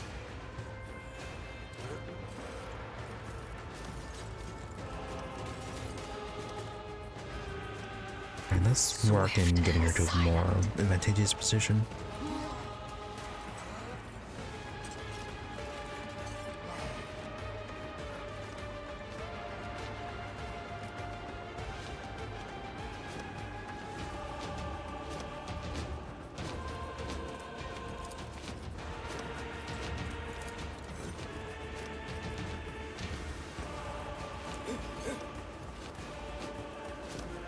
I am not your Xenos pet, monkey.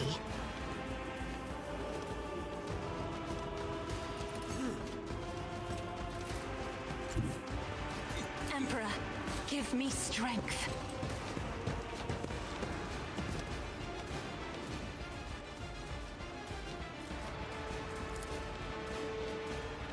Me?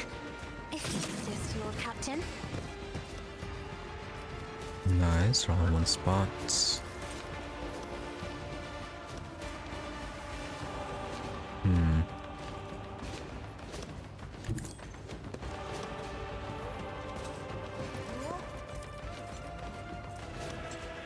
I'm gonna go Spot of Apathy then.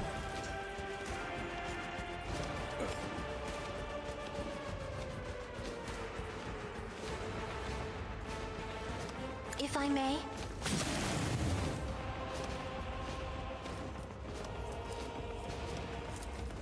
Isn't this a job for the serfs?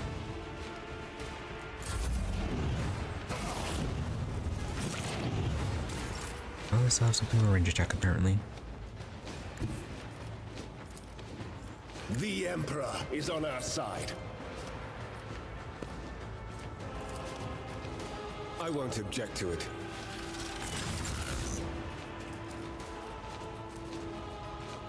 Naturally. See you moving. No more.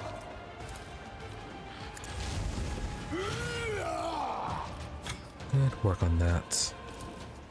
Let's see to it.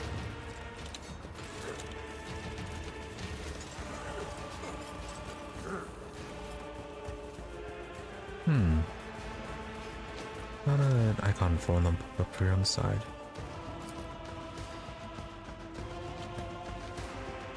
Yeah, something over here, it looks like. Maybe that's reinforcements. But we got everything lit, so hopefully they won't appear.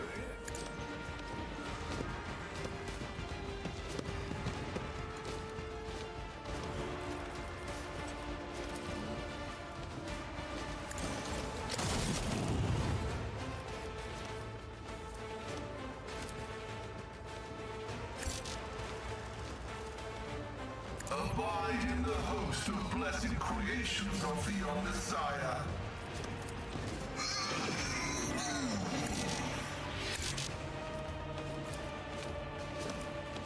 Tech familiar activated.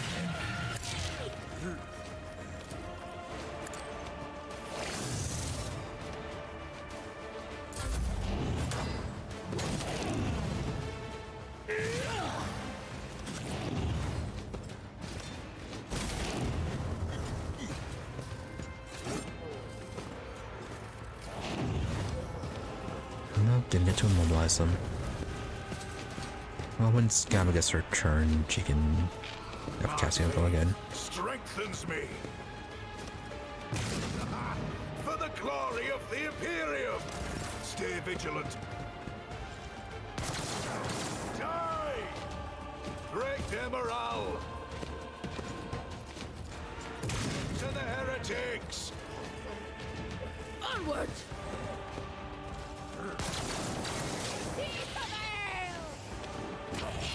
When Fenris is in battle, oceans bleed!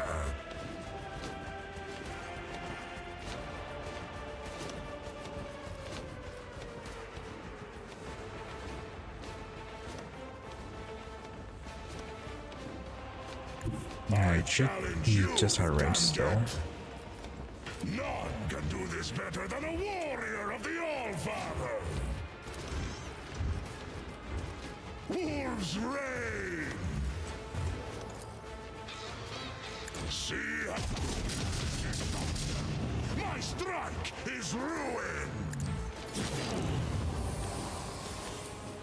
Cubs play! I hunger for battle. Weather the storm!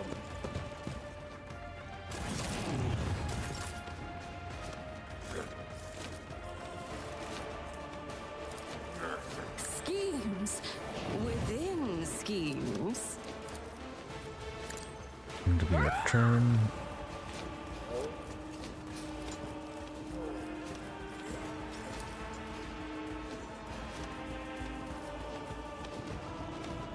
I'm not accustomed to being ordered around. Isn't this a job for the service duty demands?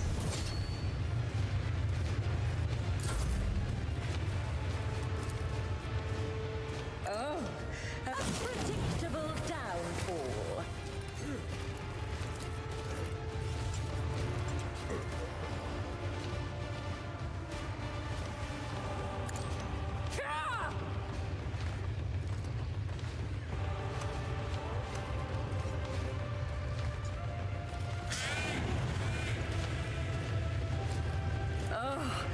Genius at work. On the side there. Alright, one more. Follow my lead. Weapon at the ready. Alright, not a super complicated fight. Got all the lamps lit. Oh. Wait, they're already going out.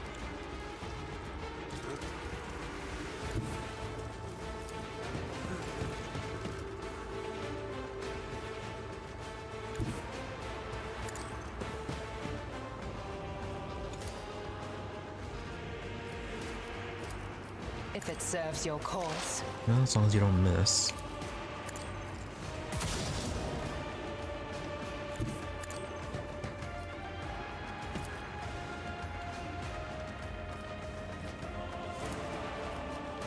I am not your zenith pet monkey. I move as if unseen.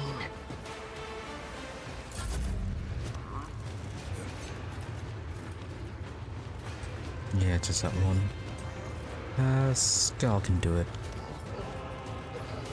I have read tomes of military tactics.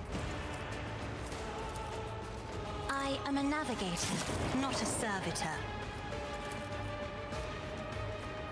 Isn't this a job for the serfs? That's not just fully blocking him. Me? That pass got Heinrix. Captain.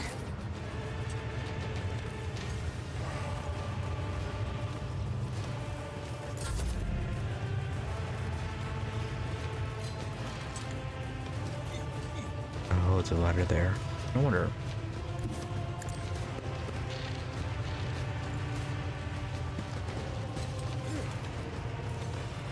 Do you have the heal? The other one where it can cure your injuries. Yes, you do.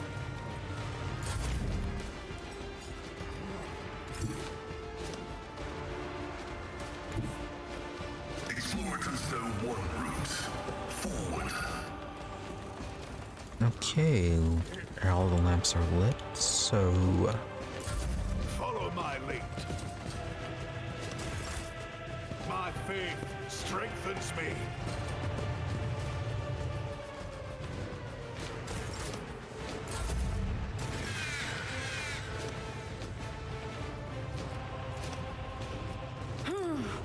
Let's see.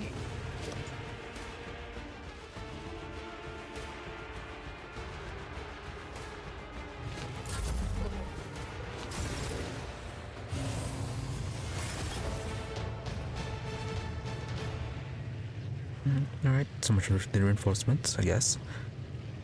Emelina lets out an agonized moan. Wasted all my work, all my preparation, all for nothing. Heinrix. Emelina Iona Lichtenhart, in the name of the Inquisition, you are hereby removed from your post and expelled from the Holy Ordo. Heinrix's eyes are fixed on Emelina, but she does not look at him. The Nigger turns his gaze on you.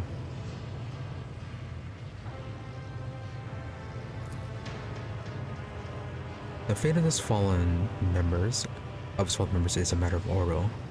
Critical archives, artifacts obtained in the excavation, and other assets in Lichtenhart's possession are hereby declared the property of the Holy Inquisition. However, it is for the Rogue Trader to decide what becomes of Baton 4 and his people. What is your verdict?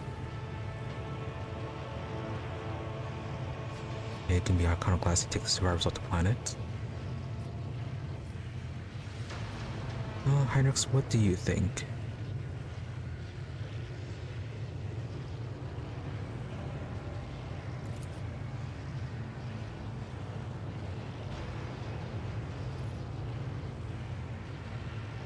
You know my answer. The world has been compromised, its inhabitants touched by corruption. However, I doubt you will take the advice that follows from my assessment. Heinrix smirks crookedly. At the very least, I will rid you of the temptation to take a peek at the archives that broke Emelina's will.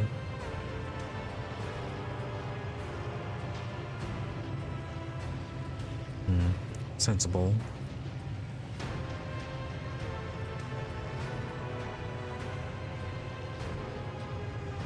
Yeah, we know that the corruption is quite severe.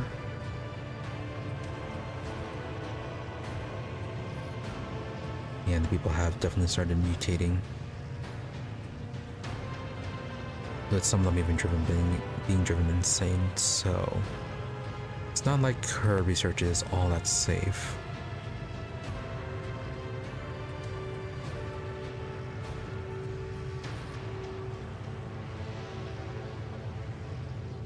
Yeah, I won't risk taking survivors into my crew, however, I will not leave them unaided. They'll be given supplies and support for the defense against the Drukhari.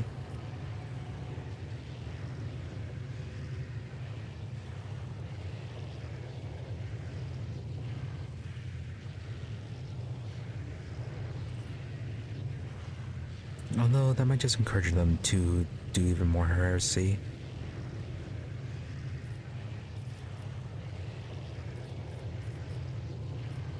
What happened to the archives in Emelina?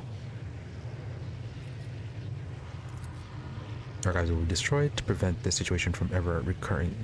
Emelina is my responsibility.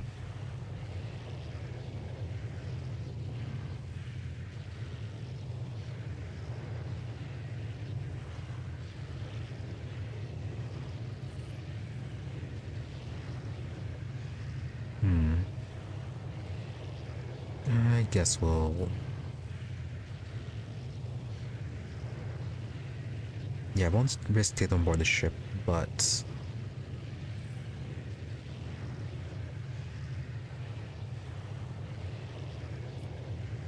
yeah, I will not leave them unaided. So be it, Lord Captain. Now, as for Emelina, you are hereby stripped of your special status as an agent of the Golden Throne and all attendant rights and privileges. I am authorized to use all interrogation measures stipulated in the standard framework for information extraction to ascertain the fate of acolyte Tanakia Calbagaria. What would that be necessary, Emelina? Emelina, no, interrogator Van Calox. The sage's voice is scarcely louder than a whisper. I have no intention of concealing that information from you. I am almost certain that Tanakia Calbagaria was eliminated on the orders of Xavier Kalkosar. after being deemed a volatile element. Heinrix. His face is a mask of disbelief and anger. You're lying.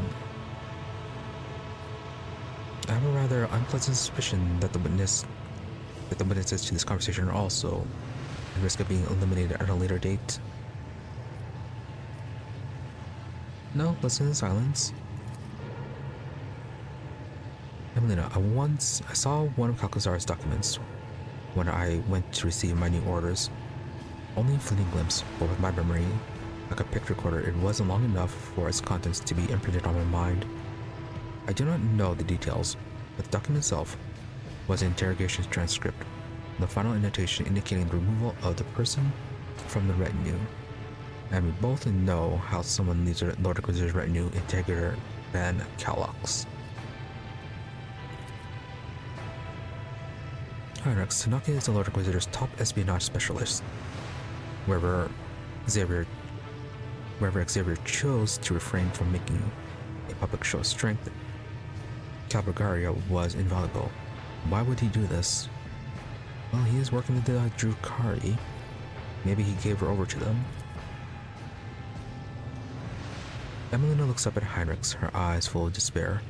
I do not know Interrogator Van Calox, just as I do not know why the Lord Inquisitor sent me to this nondescript planet as soon as I voiced my concern about his methods. Oh. Probably want to use the Drukhari to eliminate her then. Which is the reason why they are here. Just as I did not know if I should blame the warp for the lack of response to my calls for help, if Calcazar prohibited the others from answering. The nature of her mission, and of Xavier's true purpose here in the Expanse, was likely why he chose to bury the secret Tanakia along with it. Emelina breaks off. The operational data indicates that you are the retinue's primary torture specialist, Interrogator Van Calox. All this time I thought you were the one who conducted Tanaki's interrogation, and one of the reasons why I destroyed my personal data blocks was to ensure that my own sentiments would not prevent me from thinking rationally when I next encountered you or Calcazar's other servants.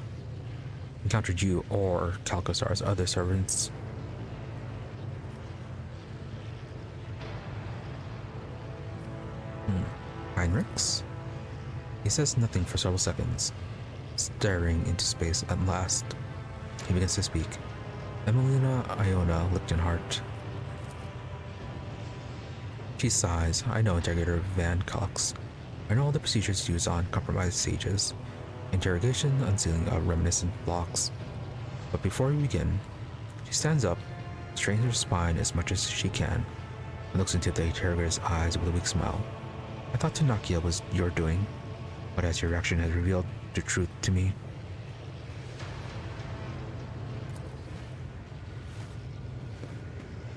Heinrix. It is Heinrix, yes? There's a subtle shift in Emelina's voice. She sounds older, wiser. You should know. I am sorry to have forgotten you. Heinrix stares at the sage, saying nothing, looks down and mutters something, too quietly for you to hear.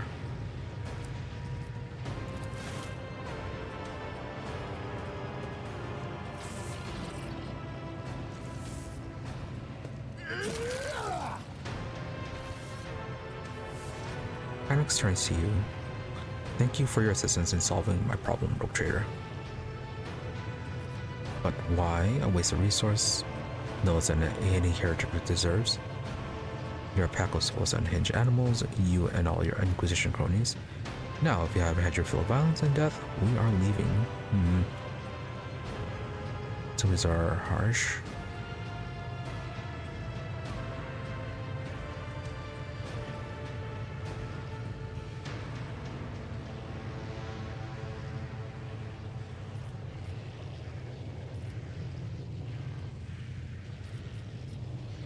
Waste of resources a bit cold, no less than heretic deserves. Again, not reading the mood. And 4 is just rude. Yeah, but why? Heinrix looks at you, his eyes darken, lowering. Why don't you answer that question for yourself? Because Emily's knowledge is just like the archives you are planning to destroy. Coming into contact with it is too dangerous. You do not want her to be subjected to your standard procedures at yours or anyone else's. Because you're sick and twisted. Was it some kind of guessing game?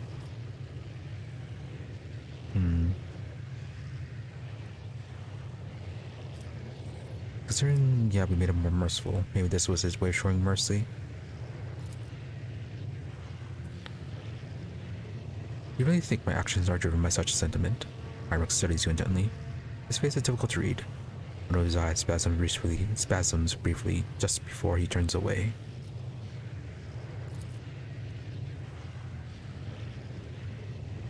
We are finished here. The planet will be designated unfit for further use. The risks are simply too great. It will take a few hours to deal with the excavation site and what the diggers found there, but it will not delay us. When we return to the ship, find a minute to speak with me. Alright, talking to Heinrix on the ship. Okay, much shorter event than I was thinking. But at least we finished it.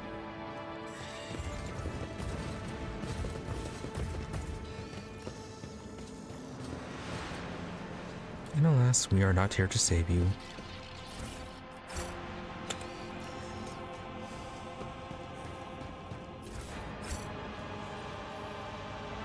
But if they manage to survive, that'll be all the more impressive.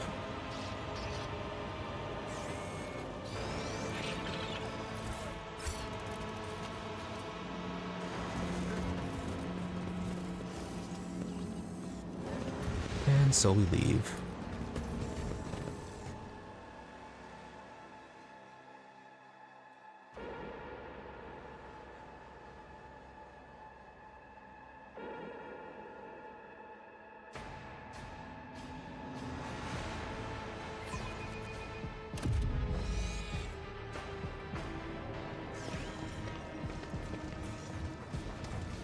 There will be no peace in my wake.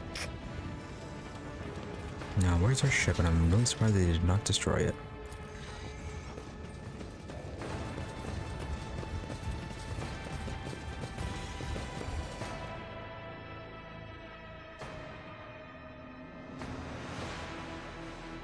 Alright, considering the time, let's have to follow up with Heinrix and then call it there.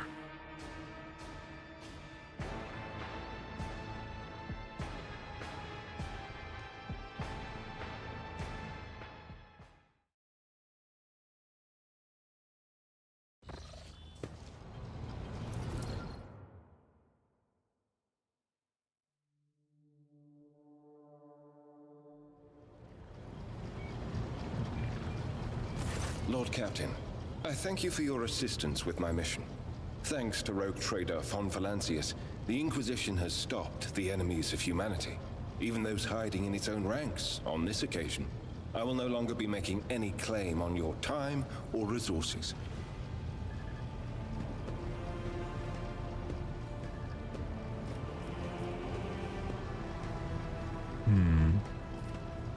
Killed your colleague in cold blood. Well, that was the only way it could have ended. Oh yeah, about Calcazar. Should we be concerned about it? It is dangerous information, but you are already too deeply involved. In the Inquisition, there are two main philosophies: Puritanism and radicalism. The adherents of the former are conservatives who strive to follow the letter of inquisitorial doctrine in all matters. The radicals are more pragmatic. They believe that the end often justifies the means, and they use tools that a Puritan would condemn as heretical. Emelina used the powers of chaos to gain the upper hand against Xenos. I touched a cogitator built by cultists to learn its secrets. None of us is pure. Xavier. The craven-hearted say that the career of every Inquisitor ends in either death or heresy. The Lord Inquisitor has borne this burden longer than any of us. It would be naive to think that he had only ever used Puritan methods, and even more naive to suggest that such methods have in any way weakened his loyalty to the God Emperor. And that is all I will say on the subject. Yeah, we already know that he's kind of messed up. Still though, between the two, I'd rather go with the Xenos. Because at least the Xenos can be trusted to fight against chaos eventually, even if they do turn against humanity. But yeah, there's no working with chaos.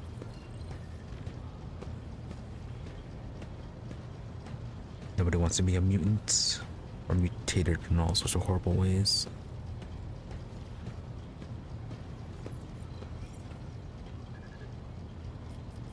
I guess we may as well ask him how he felt about that then. Does that surprise you? It shouldn't. Despite his icy tone, the spasms arcing across his face reveal his true state. Yeah, he's not doing well. This is not the first time, or the last, I fear, that I will cause the death of someone close to me. There have always been reasons for it. Sometimes the reasons are dictated by duty, sometimes by my own personal volition.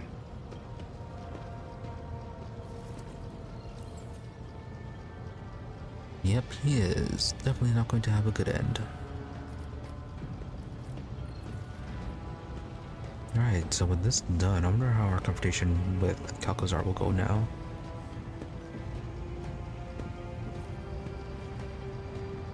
What are you going to do now that this is done? I will remain part of your retinue. That will not change. I will continue to accompany you until I receive orders to the contrary from the Lord Inquisitor, if ever. Who knows? Perhaps one day my journey will end like Emelina's, but that day is not today.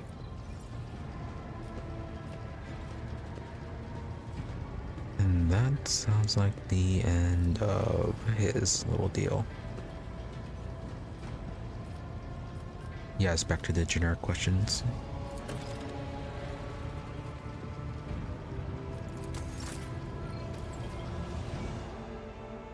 Alright, yeah, definitely a short little quest there.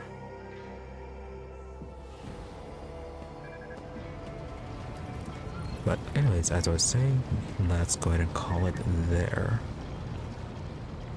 Not too much progress. We spent a lot of time doing inventory management and just flying around. But at least, yeah, we completed this quest. So one more companion quest done, and yeah, worked a bit more on the 3 phalanges deal. Still have one more. I wonder where that's going to pop up.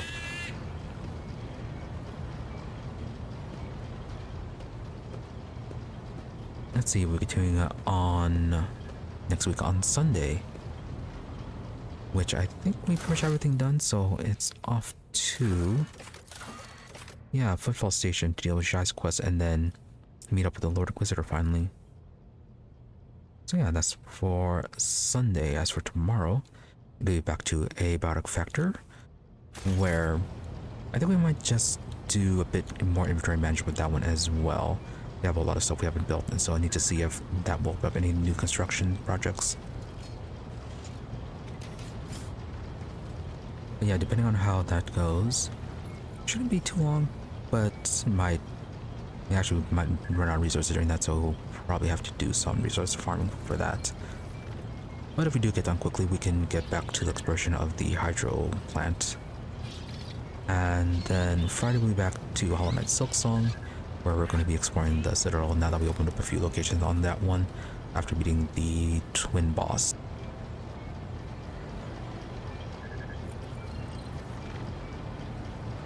Yeah, and then Sunday back to Warhammer 40k Rogue Trader, as I said. So, nothing else. Thank you all for watching. Be sure to follow or subscribe to the channel depending on where you prefer watching, whether it be on Twitch or on YouTube for notifications when we're online. Otherwise, there's always my social media for updates and notifications. Twitter's at Imri_W, IMRE_EE, and Blue Sky at Imri-EE. More or less the same thing, just a difference between dash or underscore depending on where you prefer to go. That is Harvey just floating there in midair. Yes, he is. But, anyways, If you don't use social media, I do try to stream every day about the same time between 12:30 a.m. to 5 a.m. US Central. Usually give or take 30 minutes. And regardless of those start and end times, towards the middle is a bit more reliable when I'm here. And as I said, I do try to stream every day. So, that being said, once again, thank you all for watching. Thank you to those who have been stopped by the stream live, as well as a thank you to those who made up watching the VOD. Hope you are all amazing entertained, that you have a good day or night, whichever it may happen to be, and that you stop by again next time.